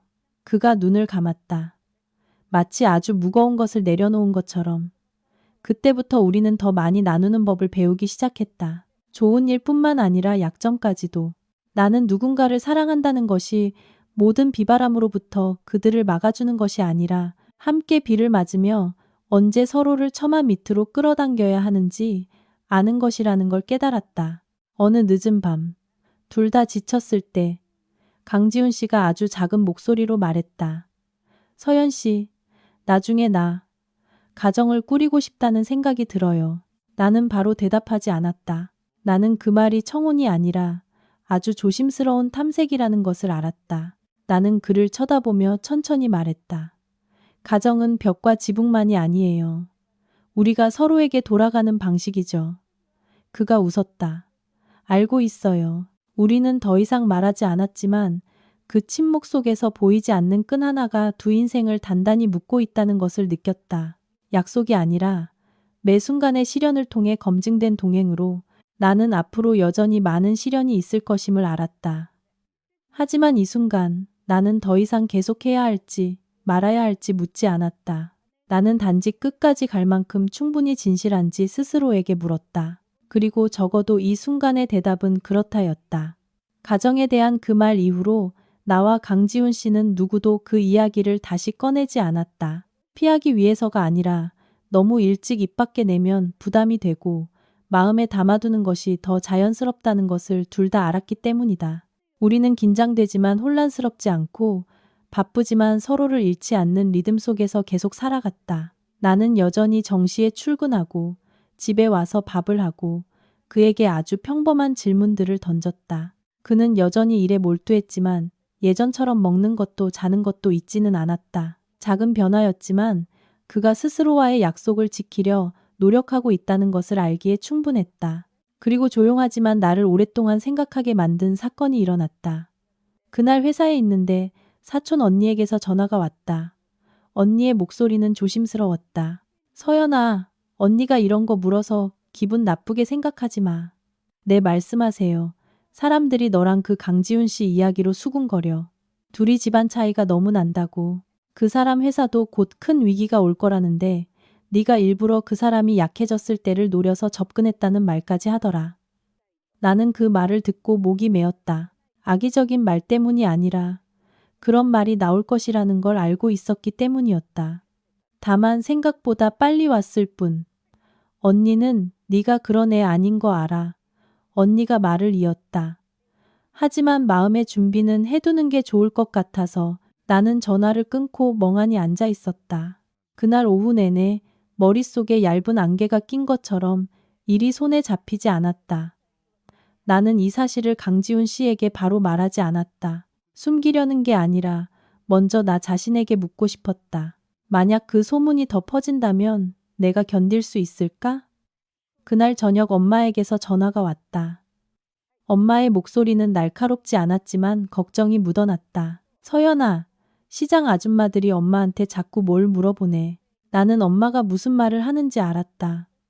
엄마는 뭐라고 하셨어요? 내 엄마 딸 다 컸다고. 알아서 선택할 거라고 했지. 엄마는 잠시 말을 멈췄다. 하지만 너한테는 묻고 싶다. 너 확신하는 거니? 나는 눈을 감았다. 미래가 쉬울 거라고 확신할 수는 없어요. 하지만 제가 나쁜 짓을 하고 있지는 않다고 확신해요.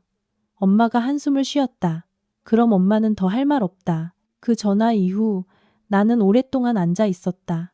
강지훈 씨 같은 위치에 있는 사람을 사랑할 때 나는 그의 인간적인 모습뿐만 아니라 수많은 다른 사람들의 시선과도 마주해야 한다는 것을 깨달았다.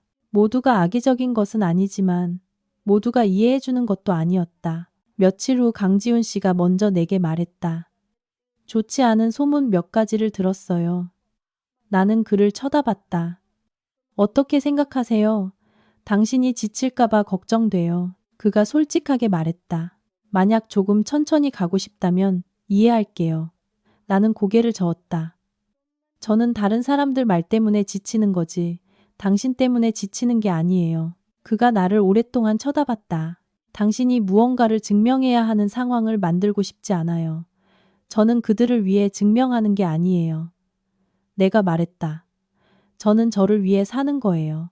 그가 웃었지만 그 웃음에는 씁쓸함이 묻어 있었다. 나는 욕먹는 건 익숙해요. 하지만 내가 아끼는 사람이 엮이는 건 익숙하지 않네요. 나는 그의 손 위에 내 손을 얹었다. 그럼 더 강해져야죠. 저를 밀어내는 게 아니라요. 그 말에 그는 침묵했다. 나는 그의 마음속에서 갈등이 일고 있다는 것을 알았다. 그는 책임감이 강한 사람이었고 때로는 그 책임감이 너무 커서 자신의 감정을 잊어버리기도 했다. 얼마 후 아버지가 갑작스러운 고혈압으로 입원하셨다. 위험하지는 않았지만 경과를 지켜봐야 했다. 나는 며칠 휴가를 내고 아버지를 돌보러 갔다. 강지훈 씨가 나와 함께 갔다. 일이 아주 바쁜데도 그는 별말 없이 조용히 필요한 일들을 했다. 아버지는 그를 쳐다봤다. 눈빛에는 신뢰가 더해져 있었다. 어느 날 오후 내가 물건을 사러 나갔을 때 그는 아버지와 함께 남았다. 내가 돌아왔을 때 두 사람이 이야기하는 것을 봤다. 아버지는 그를 아주 진지하게 쳐다보고 있었다. 자네는 어떻게 할 텐가? 강지훈 씨가 똑바로 섰다. 네, 아버님. 제가 부유한 삶을 약속드릴 수는 없습니다. 하지만 서연 씨가 혼자 어려움을 겪게 두지 않겠다고 약속드립니다. 아버지가 고개를 끄덕였다. 그럼 됐다. 나는 문 밖에 서 있었다. 나도 모르게 눈물이 흘렀다. 나는 아버지가 거창한 말을 필요로 하는 게 아니라 단지 딸이 뒤에 버려지지 않을 것이라는 확신이 필요했다는 것을 알았다. 그 후 아버지의 건강은 안정되었다. 나는 도시로 돌아왔다. 강지훈 씨의 일은 결정적인 단계에 들어섰다. 어떤 날은 그가 대화할 시간조차 거의 없었다. 나는 원망하지 않았다. 그저 매일 밤 저는 여기 있어요 라는 메시지 하나를 보냈다. 어느 날 밤 그가 아주 늦게 돌아왔다. 내가 잠들었을 때 그가 나지막이 나를 불렀다. 서연 씨. 나는 눈을 떴다. 그가 침대 옆에 앉아 있었다. 무슨 일이에요? 방금 아주 어려운 결정을 내렸어. 그의 목소리가 가라앉았다. 아마 이 결정 이후로 몇 사람을 더 잃게 될 거야. 나는 일어나 앉았다. 당신이 옳다고 생각하세요? 그가 고개를 끄덕였다. 응, 하지만 외롭네. 나는 그를 안았다. 처음으로 그가 내 어깨에 오랫동안 머리를 기댔다. 나는 그의 아주 진솔한 피로감을 느낄 수 있었다. 리더로서가 아니라 한 인간으로서의 피로감. 언제나 강할 필요는 없어요. 내가 작게 말했다. 저는 당신이 항상 이기기 때문에 사랑하는 게 아니에요. 그는 아무 말도 하지 않고 내 손을 더 꽉 잡았다. 그 후 며칠 그의 회사는 점차 안정되어 갔다. 화려하지는 않았지만 견고했다. 나는 그가 집에 돌아올 때마다 한결 편안하게 숨을 쉬는 것을 보았다. 어느 날 저녁 그가 나를 위해 저녁을 차렸다. 서툴렀지만 아주 열심히 그는 채소를 볶으며 말했다. 아마도 이제 부모님을 제대로 한번 뵙는 게 좋을 것 같아. 나는 그를 쳐다봤다. 확실해요. 지금처럼 확실한 적이 없었어요. 나는 웃었다. 폭발적인 행복 때문이 아니라 아주 천천히 찾아온 안도감 때문이었다. 나는 앞으로의 길이 단지 식사 한 끼나 약속 하나로 저절로 밝아지지는 않을 것이라는 걸 알았다. 하지만 이 모든 일을 겪고 난 후 나는 한 가지를 이해했다. 성숙한 사랑은 증명하기 위해 시끄러울 필요가 없다. 그저 보이지 않는 파도가 칠 때 서로의 손을 놓지 않을 만큼 충분히 경고하면 되는 것이다. 부모님을 제대로 한번 뵙는 게 좋을 것 같다는 그 말 이후로 내 마음은 예전처럼 요동치지 않았다. 지나친 설렘도 두려움도 없이 마치 잘 익어 저절로 떨어지는 과일처럼 억지로 재촉할 필요가 없는 그런 느낌이었다. 나는 강지훈 씨의 그 말이 충동적이거나 나를 안심시키기 위한 임시방편이 아니라는 것을 알았다. 그것은 그가 충분한 충돌과 상실을 겪으며 자신이 무엇을 필요로 하고 그것에 대해 책임질 준비가 되었다는 것을 깨달은 과정의 결과였다. 그가 먼저 엄마에게 전화를 걸었다. 돌려 말하지도 과장된 격식을 차리지도 않았다. 그의 목소리는 낮고 또렷했다. 안녕하십니까 어머님 지훈입니다. 이번 주말에 혹시 아버님과 어머님께서 허락해 주신다면 댁에 찾아뵙고 정식으로 인사드리고 싶습니다. 엄마는 수화기 저편에서 몇 초간 침묵했다. 나는 옆에 서서 심장이 느리지만 확실하게 뛰는 것을 느꼈다. 그리고 엄마가 말했다. 그래, 오게. 와서 할 이야기가 있으면 터놓고 이야기하자. 전화를 끊고 그가 나를 쳐다봤다. 나 긴장되네요. 나는 웃었다. 저도 그래요. 이번 고향 방문은 이전과는 완전히 달랐다. 안부를 묻는 것도 무언가를 피하는 것도 아니었다. 목적이 있는 만남이었다. 아버지는 거실 중앙에 앉아 계셨다. 하얀 셔츠에 짙은 색 바지, 단정하게 빗은 머리. 엄마는 아침부터 음식을 준비하셨다. 너무 화려하지는 않았지만 충분히 정성스러웠다. 나는 부모님을 보며 마음이 짠했다. 늙은 부모는 평생 자식을 위해 걱정하고 자식이 다 커서도 또 한 번 걱정해야 했다. 단지 자식이 잘못된 선택을 하지 않기를 바랄 뿐. 강지훈 씨는 과시적인 선물 없이 좋은 차와 소박한 과자 상자만을 들고 아주 진지하게 부모님께 인사했다. 아버지는 그에게 자리를 권했다. 처음에는 공기가 다소 긴장되었지만 무겁지는 않았다. 나는 돌려 말하는 걸 좋아하지 않네. 아버지가 단도직입적으로 말했다. 말해보게. 우리 서연이에 대해 어떻게 생각하고 있나? 강지훈 씨는 허리를 펴고 앉아 두 손을 무릎 위에 단정히 올려놓았다. 네, 아버님. 저는 장난으로 허락을 구하러 온 것이 아닙니다. 제가 아직 확신하지 못하는 것을 약속드리러 온 것도 아닙니다. 그저 제 진심을 말씀드리고 싶습니다. 저는 서연 씨를 사랑하고 서연 씨와 함께 가정을 꾸리고 싶습니다. 엄마는 그를 쳐다봤다. 더 이상 의심의 눈초리가 아니라 그저 귀를 기울이고 있었다. 아버지는 가볍게 고개를 끄덕이며 계속 말하라는 신호를 보냈다. 제 지금 상황이 최선이 아니라는 것을 알고 있습니다.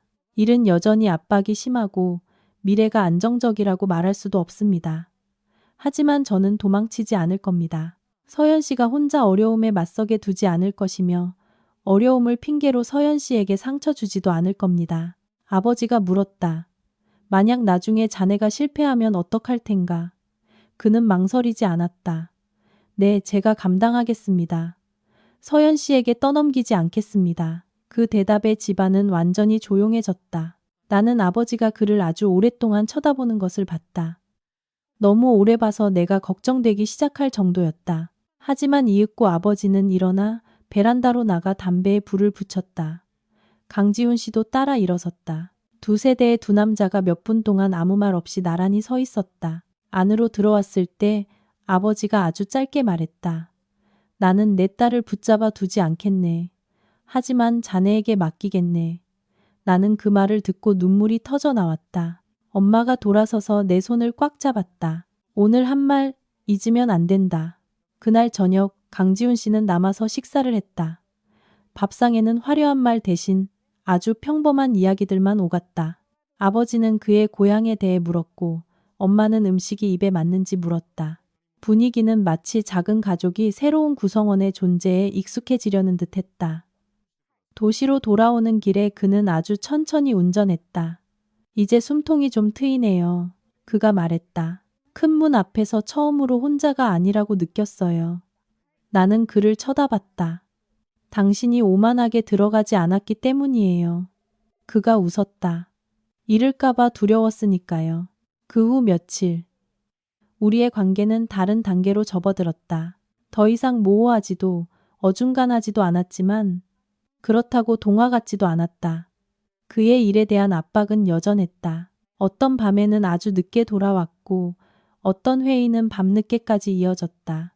나도 그 못지않게 바빴다. 하지만 예전과 달리 우리는 미래에 대해 더 구체적으로 이야기하기 시작했다. 화려한 결혼식 이야기가 아니라 어떻게 함께 살 것인지, 만약 지치면 어떻게 대처할지, 의견이 다를 때는 누가 먼저 양보할지.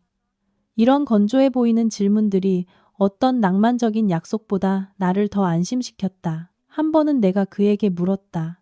만약 나중에 제가 생각보다 약해지면 어떡할 거예요? 그가 나를 오랫동안 쳐다보더니 말했다. 그때는 내가 짊어질 차례겠죠. 언제나 공평할 수는 없겠지만 번갈아 가며 해야죠. 그 말은 오랫동안 내 마음에 남았다. 그의 가족에게도 변화가 있었다. 그의 어머니가 먼저 우리 엄마에게 전화를 걸어 아버지의 안부를 물었다. 많은 말은 아니었지만 두 어머니가 자식들의 선택을 받아들였다는 것을 이해하기에 충분했다. 나는 어머니들에게 받아들인다는 것이 완전히 안심한다는 뜻이 아니라 한 번 더 믿어보기로 선택했다는 의미라는 것을 알았다. 어느 날 저녁 강지훈 씨와 식사를 하다가 그가 말했다. 나는 서둘러 결혼하고 싶지 않아요. 나는 고개를 끄덕였다. 저도 그래요. 하지만 확정하고 싶어요. 그가 말을 이었다. 당신을 붙잡아두기 위해서가 아니라 우리가 흔들리지 않기 위해서. 나는 그를 쳐다보며 천천히 말했다. 그럼 우리 천천히 가되 돌아보지는 말아요. 그가 손을 내밀어 내 손을 잡았다. 꽉 쥐지는 않았지만 단단했다. 나는 앞으로 재정적 압박, 가족에 대한 책임, 결혼 생활에서 피할 수 없는 충돌 등 마주해야 할 것들이 여전히 많다는 것을 알았다. 하지만 이 순간 나는 더 이상 두렵지 않았다. 사람을 무너뜨리는 것은 어려움 자체가 아니라 어려움을 혼자 마주해야 한다는 느낌이라는 것을 알기 때문이었다. 그리고 나는 처음으로 이 길 위에서 더 이상 혼자가 아니라는 것을 분명히 느꼈다. 그 만남 이후 나는 한 가지를 분명히 깨달았다. 모든 것을 떳떳하게 터놓고 이야기하면 마음속 방황이 훨씬 줄어든다는 것을. 어려움이 사라져서가 아니라 각자가 어디에 서 있고 어떻게 인정받고 있는지를 알기 때문이었다. 강지훈 씨는 더 이상 우리 가족에 대한 책임과 외부의 압박 사이에서 어중간하게 서 있을 필요가 없었다. 그리고 나는 처음으로 내가 단지 선택받은 사람이 아니라 함께 선택하는 사람이라고 느꼈다. 그 후 며칠은 더 천천히 흘러갔다. 더 이상 급박한 대화도 큰 사건도 없었다. 하지만 바로 그 고요함 속에서 나는 작지만 아주 진실한 변화들을 똑똑히 볼 수 있었다. 강지훈 씨는 조금씩 일찍 퇴근하기 시작했다. 매번 그런 것은 아니었지만 어떤 날은 늦게 퇴근하면서도 거의 다 끝났어라고 미리 메시지를 보내주었다. 그 한마디가 내가 무작정 기다리지 않게 해주기에 충분했다. 엄마도 달라졌다. 더 이상 의심하는 목소리가 아니라 딸이 컸다는 것을 받아들이는 엄마의 목소리로 그에 대해 물었다. 한 번은 엄마가 시장에 같이 가자고 부르더니 걸으면서 말했다. 그 강서방 식사는 잘 챙겨 먹나? 머리 쓰는 일하는 사람들은 위장이 안 좋던데. 나는 웃었다. 네, 밥 먹는 걸 자주 잊어요. 그럼 앞으로 네가 챙겨야겠네. 엄마가 아주 자연스럽게 마치 그 일이 언제부터인가 당연한 것처럼 말했다. 나는 그 말을 듣고 마음이 뭉클했다. 부담 때문이 아니라 엄마가 나를 더 이상 보호받아야 할 딸이 아닌 다른 역할에 놓아두었다는 것을 알았기 때문이었다. 강지훈 씨의 가족 쪽도 모든 것이 점차 자리를 잡아갔다. 그의 어머니는 가끔 내게 안부를 물었다. 많지는 않았지만 충분히 따뜻했다. 한 번은 그의 어머니가 며느리는 누구보다 잘하려고 애쓸 필요 없어. 그저 자기 자신을 손해보게 두지 않으면 되는 거야. 라고 말했다. 그 말은 우리 엄마가 했던 말과 너무나 똑같아서 말한 사람만 다를 뿐 오래 기억에 남았다. 강지훈 씨의 일은 아직 완전히 안정되지 않았다. 잘라내야 할 부분도 미뤄야 할 계획도 있었다. 그는 불평하지 않았지만 나는 그가 지쳤다는 것을 알았다. 어느 날 밤, 그는 발코니에서 오랫동안 말없이 앉아 있었다. 나는 묻지 않고 그저 따뜻한 물 한 잔을 가져다 주었다. 서연 씨, 그가 나를 불렀다. 목소리가 낮았다. 가끔 생각해. 내가 당신을 만나지 않았다면 모든 것이 더 간단했을지도 모른다고. 나는 그의 옆에 앉았다. 후회하세요? 그가 고개를 저었다. 아니, 하지만 책임감이 더 커졌어. 나는 그의 어깨에 머리를 기댔다. 그 책임감은 저 때문이 아니에요. 당신이 가볍게 살지 않기로 선택했기 때문이죠. 그는 침묵했다. 나는 그 말이 그의 마음 아주 깊은 곳을 건드렸다는 것을 알았다. 어느 날 오후, 사촌 언니에게서 메시지가 왔다. 사람들이 이제 별말 안 하더라. 나는 읽고 바로 답장하지 않았다. 기뻐서가 아니라 세상에 입방하는 그들이 말할 다른 거리를 찾았을 때 조용해진다는 것을 알았기 때문이었다. 더 중요한 것은 내가 더 이상 그것에 휘둘리지 않는다는 것이었다. 그날 저녁 나는 이 사실을 강지훈 씨에게 말했다. 그가 씁쓸하게 웃었다. 나는 남들이 말하는 건 두렵지 않아. 내가 제대로 살지 못하는 게 두려울 뿐이지. 나는 그의 눈에서 예전 같은 방어적인 태도가 아니라 새롭게 형성된 견고함을 보았다. 어느 주말, 강지훈 씨가 나를 데리고 교회의 작은 집을 보러 갔다. 새 집도 넓은 집도 아니었지만 작은 마당과 햇살이 잘 드는 곳이었다. 나는 조금 놀라서 그를 쳐다봤다. 그냥 보는 거야. 그가 말했다. 사려는 게 아니라 우리가 어디서 살고 싶은지 알고 싶어서. 나는 안으로 들어가 작은 부엌과 아담한 거실을 둘러봤다.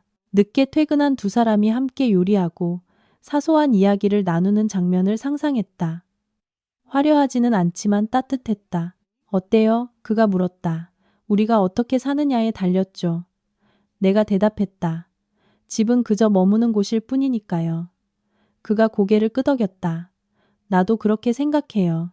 돌아오는 길에 그가 아주 천천히 말했다. 나는 무언가를 증명하기 위해 결혼하고 싶지 않아. 우리가 좋을 때나 나쁠 때나 함께 살 준비가 되었기 때문에 결혼하고 싶어. 나는 바로 대답하지 않았다. 혼자 모든 것을 짊어졌던 지난 세월을 떠올렸다. 그리고 말했다. 저는 완벽한 결혼식이 필요한 게 아니에요. 연기할 필요 없는 삶이 필요해요. 그가 내 손을 잡았다. 꽉 쥐지는 않았지만 그 확실함을 느낄 수 있었다. 그 후 며칠 아버지는 더 자주 전화를 하셨다. 깊이 묻지는 않으시고 단지 건강 잘 챙기라고 강지훈 씨에게 일 적당히 하라고 당부하셨다. 한 번은 아버지가 내게 말했다. 딸아, 네가 누구와 함께 걷기로 선택할 때 너는 그 사람뿐만 아니라 그들의 삶의 방식도 선택하는 거란다. 알아요. 그리고 저는 아주 신중하게 선택했어요. 어느 날 저녁 강지훈 씨와 식사를 하다가 그가 불쑥 물었다. 만약 언젠가 내가 완전히 실패하면 후회할 건가요? 나는 젓가락을 내려놓았다. 시간도, 노력도 후회하겠죠. 하지만 사람은 후회하지 않을 거예요. 그가 나를 쳐다봤다. 눈이 붉어졌다. 내가 가장 두려운 건 당신이 나 대신 강해져야 하는 거야. 나는 고개를 저었다. 저는 제가 저이기 때문에 강한 거지. 당신이 약해서가 아니에요. 우리는 한동안 말없이 앉아 있었다. 밖에서는 도시의 불빛이 켜지고 있었다. 화려하지는 않지만 끈질기게. 문득 사랑이 이제 폭발적인 감정이 아니라 두려움과 신뢰를 모두 포함하지만 도망치지 않는 깊은 이해라는 것을 깨달았다. 나는 미래가 어떻게 될지 몰랐다. 다만 이 순간 나는 더 이상 갈림길에 서 있지 않다는 것을 알았다. 나는 이미 선택한 길 위에서 같은 걸음으로 걸으려 노력하는 사람과 함께 걷고 있었다.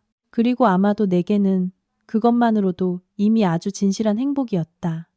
교회의 작은 집을 보러 다녀온 후로 나와 강지훈 씨는 그 이야기를 다시 꺼내지 않았다. 하지만 나는 각자의 마음속에 아주 분명한 이정표 하나가 세워졌다는 것을 알았다.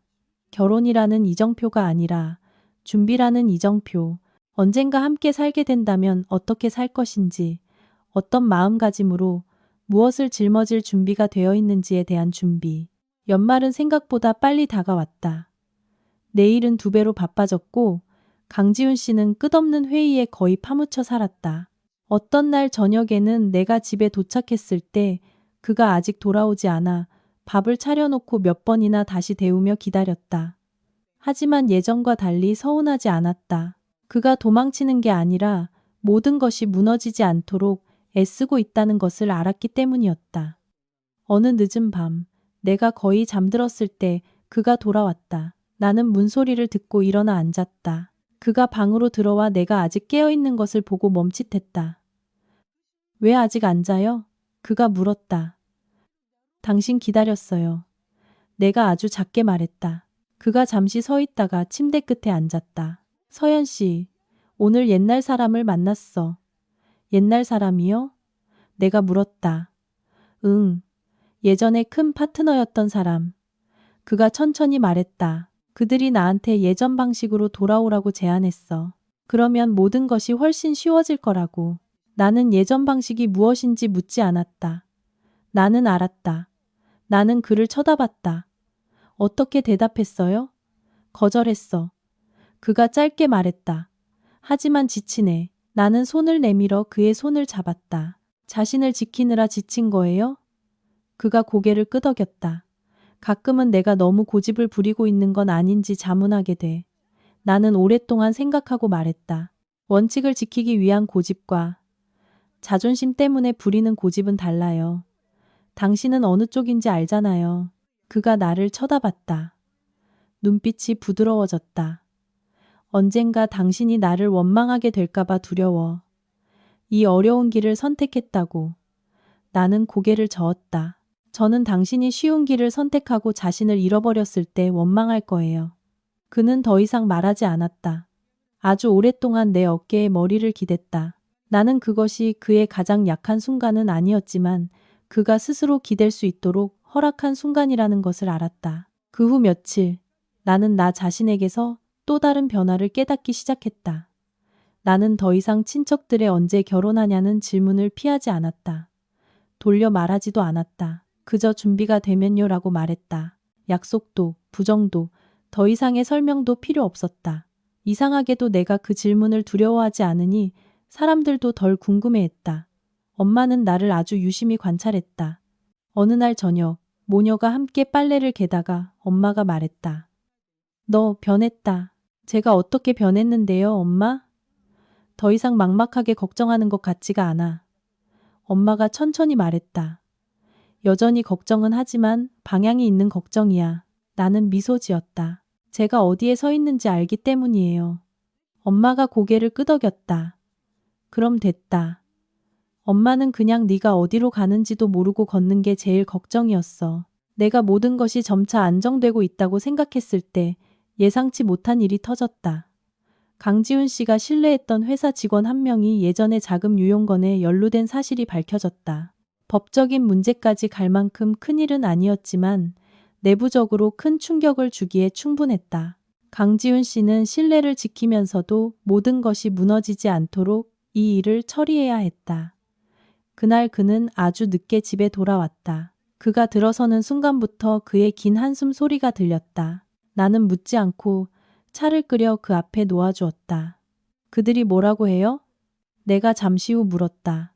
내가 너무 강경하다고 비난하더군. 그가 씁쓸하게 웃으며 말했다. 내가 조금만 더 유연했다면 이 지경까지 오지는 않았을 거라고. 당신은 어떻게 생각해요? 처음부터 유연했다면 모든 것이 처음부터 틀렸을 거라고 생각해. 나는 그를 쳐다봤다. 그럼 당신은 틀리지 않았어요. 그가 고개를 들었다. 피해 갈까봐 두렵지 않아요? 두려워요. 내가 솔직하게 말했다. 하지만 제가 가장 두려운 건 제 선택을 피하며 사는 거예요. 그가 나를 오랫동안 쳐다보더니 내가 예상치 못한 말을 했다. 서연 씨, 혼인신고하고 싶어요. 나는 멈칫했다. 놀라서가 아니라 모든 것이 아직 완전히 안정되지 않은 이 시점에 그가 그런 말을 할 거라고 생각하지 못했기 때문이었다. 당장은 아니에요. 그가 내 생각을 읽은 듯 말을 이었다. 그저 법적으로 당신이 내 가족이라는 걸 확정하고 싶어요. 나중에 무슨 일이 생겨도 내가 혼자 서 있지 않도록. 심장이 천천히 뛰었다. 나는 바로 대답하지 않았다. 생각할 시간이 필요했다. 그날 밤 나는 잠을 이루지 못했다. 부모님을 생각했다. 그의 어머니를, 나 자신을. 결혼은 끝이 아니라 아주 긴 여정의 시작이었다. 나는 스스로에게 준비가 되었는지 물었다. 사랑할 준비가 아니라 책임질 준비. 다음 날 아침 나는 아버지에게 전화를 걸었다. 아빠, 여쭤볼 게 있어요. 말해보거라.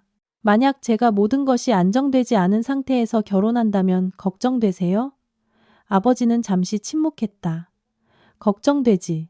하지만 아빠가 가장 걱정하는 건 네가 모든 것이 완벽해질 때까지 기다리다가 인생을 사는 거야.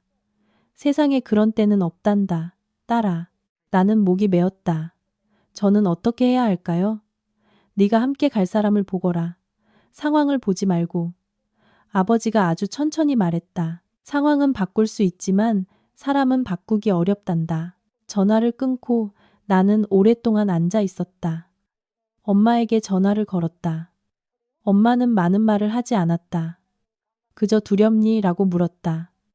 네, 그럼 아직 정신이 멀쩡한 거네. 엄마가 대답했다. 네가 두렵지 않다고 하면 엄마가 더 걱정했을 거다.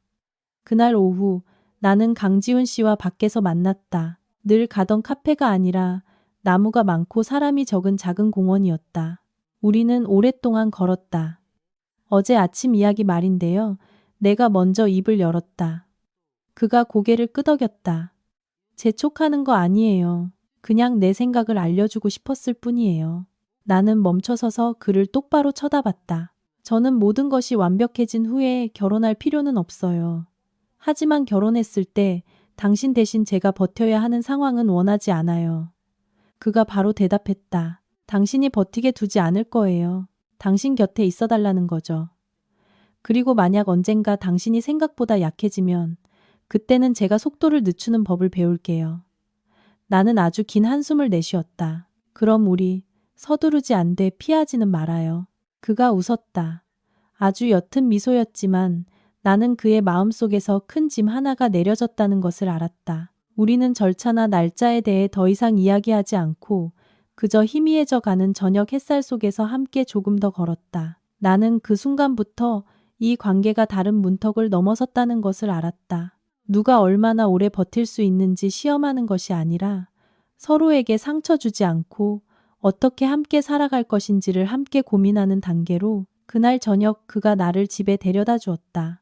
가기 전에 그가 말했다. 도망치지 않아줘서 고마워요. 나는 그를 쳐다봤다. 놓지 않아줘서 고마워요. 나는 앞으로 더 어려운 부분들이 있을 것임을 알았다.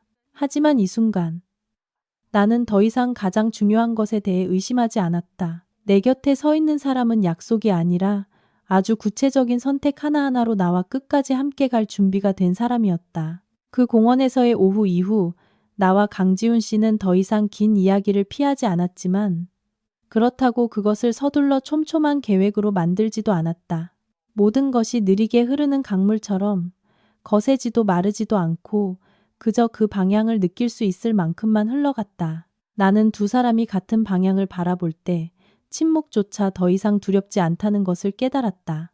연말의 날들은 긴장과 평온이 공존하는 리듬 속에서 흘러갔다.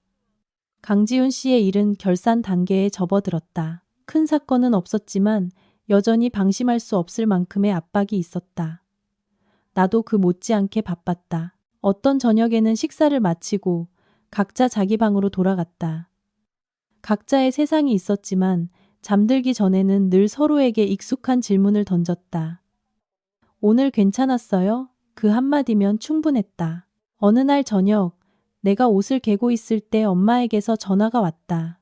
엄마의 목소리는 다급하지도 캐묻지도 않고 그저 부드러웠다. 이번 주말에 집에 와서 밥 먹자. 무슨 일 있어요, 엄마? 내가 물었다. 아니, 그냥 다 같이 모여서 밥 한 끼 먹고 싶어서. 나는 이해했다. 네, 갈게요. 나는 이 사실을 강지훈 씨에게 말했다. 그가 고개를 끄덕였다. 나도 같이 갈게. 이번에는 예전처럼 긴장되지 않았다. 이것이 신문이 아니라 사람들이 서로를 더 진솔한 눈으로 보고 싶어하는 가족 식사라는 것을 알았기 때문일 것이다. 아버지는 전보다 건강해지셨지만 여전히 마르셨다.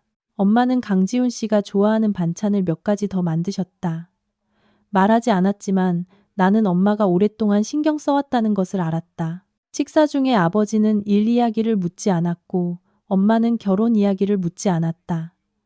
그저 날씨 이야기, 친척 이야기, 동네 아이들 이야기를 했다. 식사가 끝나고 아버지가 강지훈 씨를 베란다로 불렀다. 나는 따라가지 않았다. 나는 집 안에서 밖에서 부는 바람 소리를 들으며 이상하게도 마음이 평온했다. 잠시 후 강지훈 씨가 들어왔다.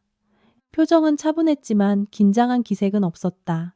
엄마가 그를 보고 다시 나를 봤다. 둘이 알아서들 해. 하지만 한 가지는 기억해. 네, 내가 입을 열었다. 힘들 때마다 서로에게 먼저 돌아가서 이야기해. 엄마가 천천히 말했다. 남들이 대신 말하게 두지 말고. 나는 고개를 끄덕였다.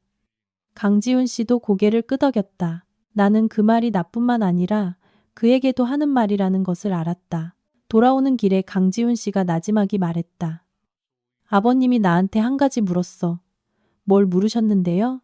언젠가 내가 이 자리에 더 이상 있지 않게 되면 속도를 늦추고 살 용기가 있냐고. 나는 침묵했다. 나는 대답을 짐작할 수 있었다. 있다고 했어. 그가 말을 이었다. 속도를 늦출 수 없다면 처음부터 잘못 선택한 거라고. 나는 그를 돌아봤다. 잃는 게 두렵지 않아요? 두려워. 그가 솔직하게 말했다. 하지만 당신을 잃는 게 더 두려워. 그 말은 나를 감정적으로 폭발시키는 대신 아주 깊이 가라앉혔다. 나는 이것이 감정이 격해졌을 때 하는 말이 아니라 수많은 고민 끝에 내린 결론이라는 것을 알았다. 며칠 후 강지훈 씨가 나를 그의 집에 데려갔다. 다시 정식으로 인사하기 위해서가 아니라 그저 소박한 식사를 하기 위해서였다. 그의 어머니는 음식을 하며 내게 피곤하지 않은지, 날씨는 괜찮은지 물었다. 결혼 이야기도 일 이야기도 꺼내지 않았다. 나는 그곳에 앉아 내가 손님도 그렇다고 아직 가족도 아니지만 겉돌지 않는다고 느꼈다. 식사 후 그의 어머니가 나를 부엌으로 데려가 작게 말했다. 나는 네가 참기를 바라지 않는다. 무슨 일이 생기면 꼭 말해야 한다. 나는 그녀를 쳐다봤다. 그 눈빛에서 충분한 우여곡절을 겪은 한 여성의 경험이 느껴졌다. 네, 기억할게요. 그날 저녁 집에 돌아왔을 때 강지훈 씨가 내게 물었다. 부담스러워요? 조금요. 내가 솔직하게 말했다. 하지만 강요가 아니라 책임감의 부담이에요. 그가 고개를 끄덕였다. 나도 그래요. 또 다른 저녁 강지훈 씨가 서류 뭉치 하나를 가져왔다. 회사 서류가 아니라 개인 서류였다. 모든 것을 정리하고 싶어. 왜요? 내가 물었다. 언젠가 무슨 일이 생겨도 아무도 허둥대지 않도록 그가 아주 태연하게 말했다. 나는 이해했다. 그것은 비관이 아니라 인생에서 충분한 위험을 본 사람의 준비였다. 나는 그가 서류를 분류하는 것을 도왔다. 우리는 노란 등불 아래 책상에 앉아 많은 말을 하지 않았다. 문득 결혼은 결혼식에서 시작하는 것이 아니라 이렇게 사람들이 나란히 앉아 아주 현실적인 문제들을 처리하는 저녁들에서 시작하는 것일지도 모른다는 생각이 들었다. 어느 날 사촌 언니가 다시 내게 전화했다. 서연아, 너 결혼식은 언제 할 생각이니? 나는 미소 지었다. 제가 충분하다고 느낄 때요. 충분하다는 게 무슨 뜻이야? 충분히 믿고, 충분히 이해하고, 함께 짊어질 만큼 충분할 때. 언니는 잠시 침묵하더니 말했다. 그렇게 들으니 언니가 더 안심이 되네. 나는 전화를 끊고 창밖을 내다봤다. 연말의 하늘은 햇살이 강하지 않고 그저 쌀쌀했다. 문득 나는 더 이상 언제라는 질문을 두려워하지 않는다는 것을 깨달았다. 내가 누구와도 경쟁하고 있지 않다는 것을 알기 때문이었다. 어느 날 밤, 강지훈 씨가 내게 아주 가볍게 물었다. 나중에 우리가 함께 살게 되면 가장 두려운 게 뭐예요? 나는 잠시 생각하고 말했다. 우리가 너무 오래 침묵하는 게 두려워요. 그가 나를 쳐다봤다. 나도 그게 두려워요. 그럼 내가 말했다. 말할 수 없을 때마다 말할 방법을 찾아야 해요. 그가 웃었다. 첫 번째 합의네요. 우리는 혼인신고나 결혼식 날짜에 대해 더 이상 이야기하지 않았지만 나는 모든 것이 더 이상 이름을 부를 필요가 없는 지점에 아주 가까워지고 있다는 것을 알았다. 나이의 압박 때문도 남들의 시선 때문도 아니었다. 둘 다 혼자 서 있는 것에 지쳤기 때문이었다. 그날 밤 나는 침대에 누워 옆에서 뒤척이는 강지훈 씨의 소리를 들으며 마음이 아주 평온했다. 모든 것이 안정되어서가 아니었다. 만약 풍파가 닥쳐도 내가 혼자 맞서지 않을 것이라는 것을 알았기 때문이었다. 나는 관계에서 가장 어려운 부분은 열정적으로 사랑할 때가 아니라 충분한 피로와 실수를 안고 아주 긴 인생을 함께 살기로 결심하고 그럼에도 불구하고 서로에게 돌아가기로 선택하는 순간이라는 것을 이해했다. 그리고 나는 우리가 그 문턱에 아주 가까이 서 있다는 것을 알았다. 아주 평범한 어느 날 아침, 나는 강지훈 씨보다 먼저 잠에서 깼다. 아침 햇살이 커튼 틈으로 새어 들어왔다. 강렬하지도 눈부시지도 않고 그저 내 옆에 잠든 남자의 얼굴을 선명하게 볼 수 있을 만큼만 밝았다. 그는 깊이 잠들지 못했는지 미간을 살짝 찌푸리고 있었다. 마치 잠결에도 모든 걱정을 내려놓지 못한 것처럼.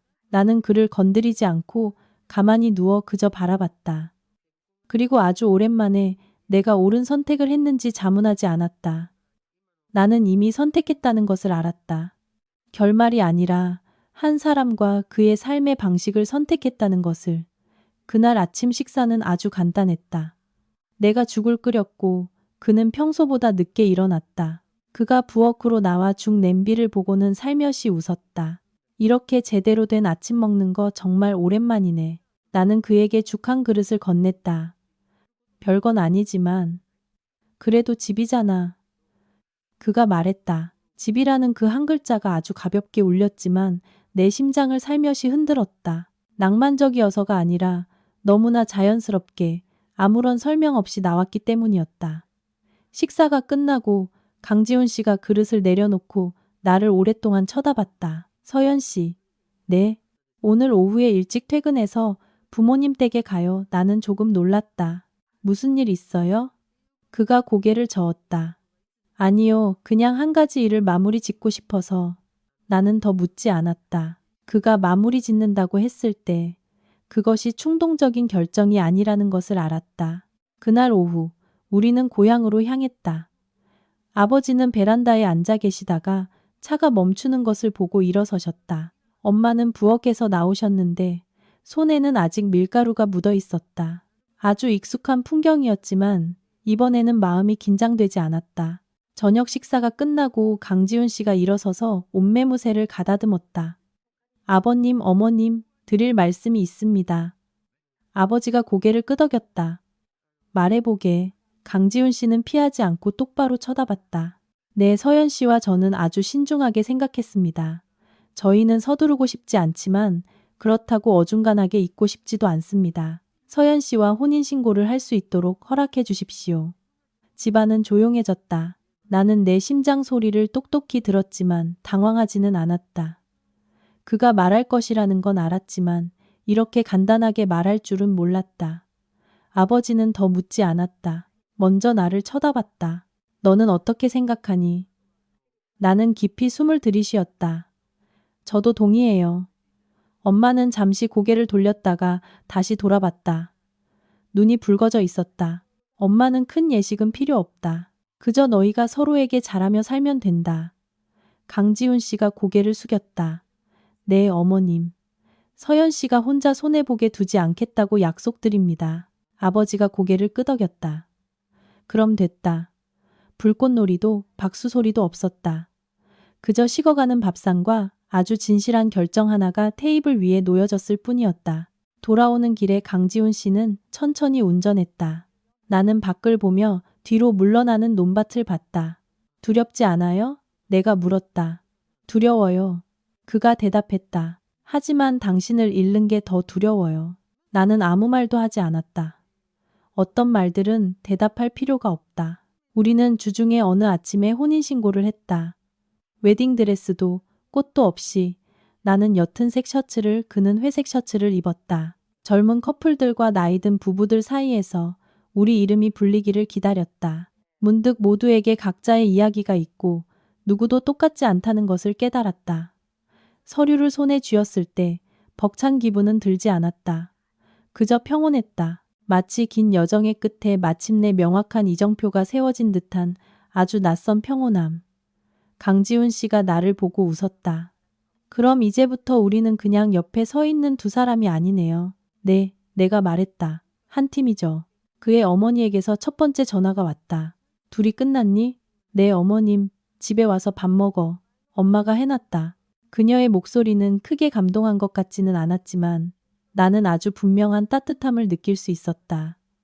우리 엄마는 그 후에 전화했다. 서류 잘 챙겨. 잃어버리지 말고. 나는 웃었다. 그것이 우리 엄마가 기쁨을 표현하는 방식이었다. 우리는 큰 결혼식을 올리지 않았다. 그저 가까운 친척과 몇몇 친구들만 초대했다. 화려한 배경도 상투적인 축사도 없었다. 나는 양가 부모님이 함께 앉아 아주 평범한 이야기를 나누는 것을 보며 마음이 문득 가벼워졌다. 나는 그들이 의식이 아니라 신뢰로 우리를 서로에게 맡겼다는 것을 알았다. 신혼 첫날 밤은 특별할 것이 없었다. 우리는 바닥에 앉아 빵을 먹고 차를 마셨다. 강지훈 씨가 나를 보고 아주 작게 물었다. 후회하지 않아요?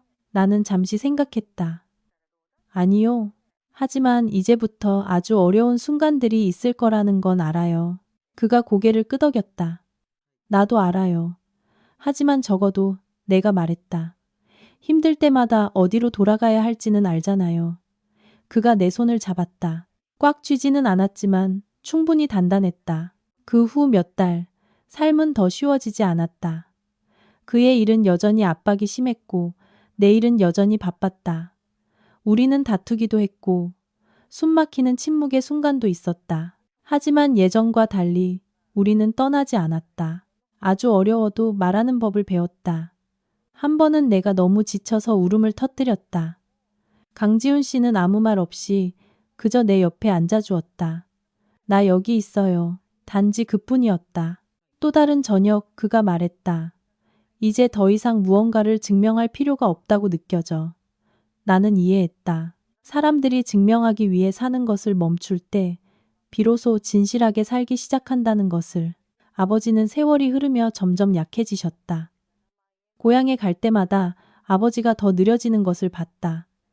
강지훈 씨는 많은 말을 하지 않고 그저 조용히 곁을 지켰다. 엄마는 그를 쳐다봤다. 물을 필요도 없이 나는 엄마가 안심했다는 것을 알았다. 그의 어머니도 늙어가셨다. 그녀는 나를 아주 자연스럽게 딸아라고 불렀다. 나는 부담을 느끼지 않았다. 책임감을 느꼈지만 무겁지는 않았다. 어느 날 오후 나는 발코니에 서서 불 켜진 도시를 바라봤다. 강지훈 씨가 내 등 뒤에 섰다. 서연 씨. 네. 고마워요. 뭐가요? 내가 가장 강할 때가 아니라 내가 굳건히 서는 법을 배우고 있을 때 나를 선택해줘서. 나는 그를 돌아보며 오랫동안 쳐다봤다. 저는 당신이 강해서 선택한 게 아니에요. 당신이 도망치지 않아서 선택한 거예요. 그가 웃었다. 아주 평온한 미소였다. 나는 문득 그 옛날의 선자리를 떠올렸다.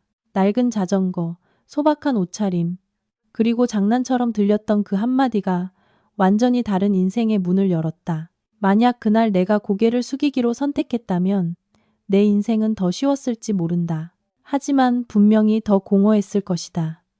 행복은 결국 부유한 집의 문을 두드리는 것이 아니라 올바른 사람의 문을 두드리는 것이다. 지쳤을 때 연기할 필요 없고 틀렸을 때 숨을 필요 없으며 약해졌을 때 뒤에 버려지지 않는 것. 나는 내 인생이 완벽하다고 감히 말할 수는 없다. 하지만 나는 내가 가짜가 아닌 삶을 살고 있다는 것을 안다. 그리고 내게는 그것으로 충분했다.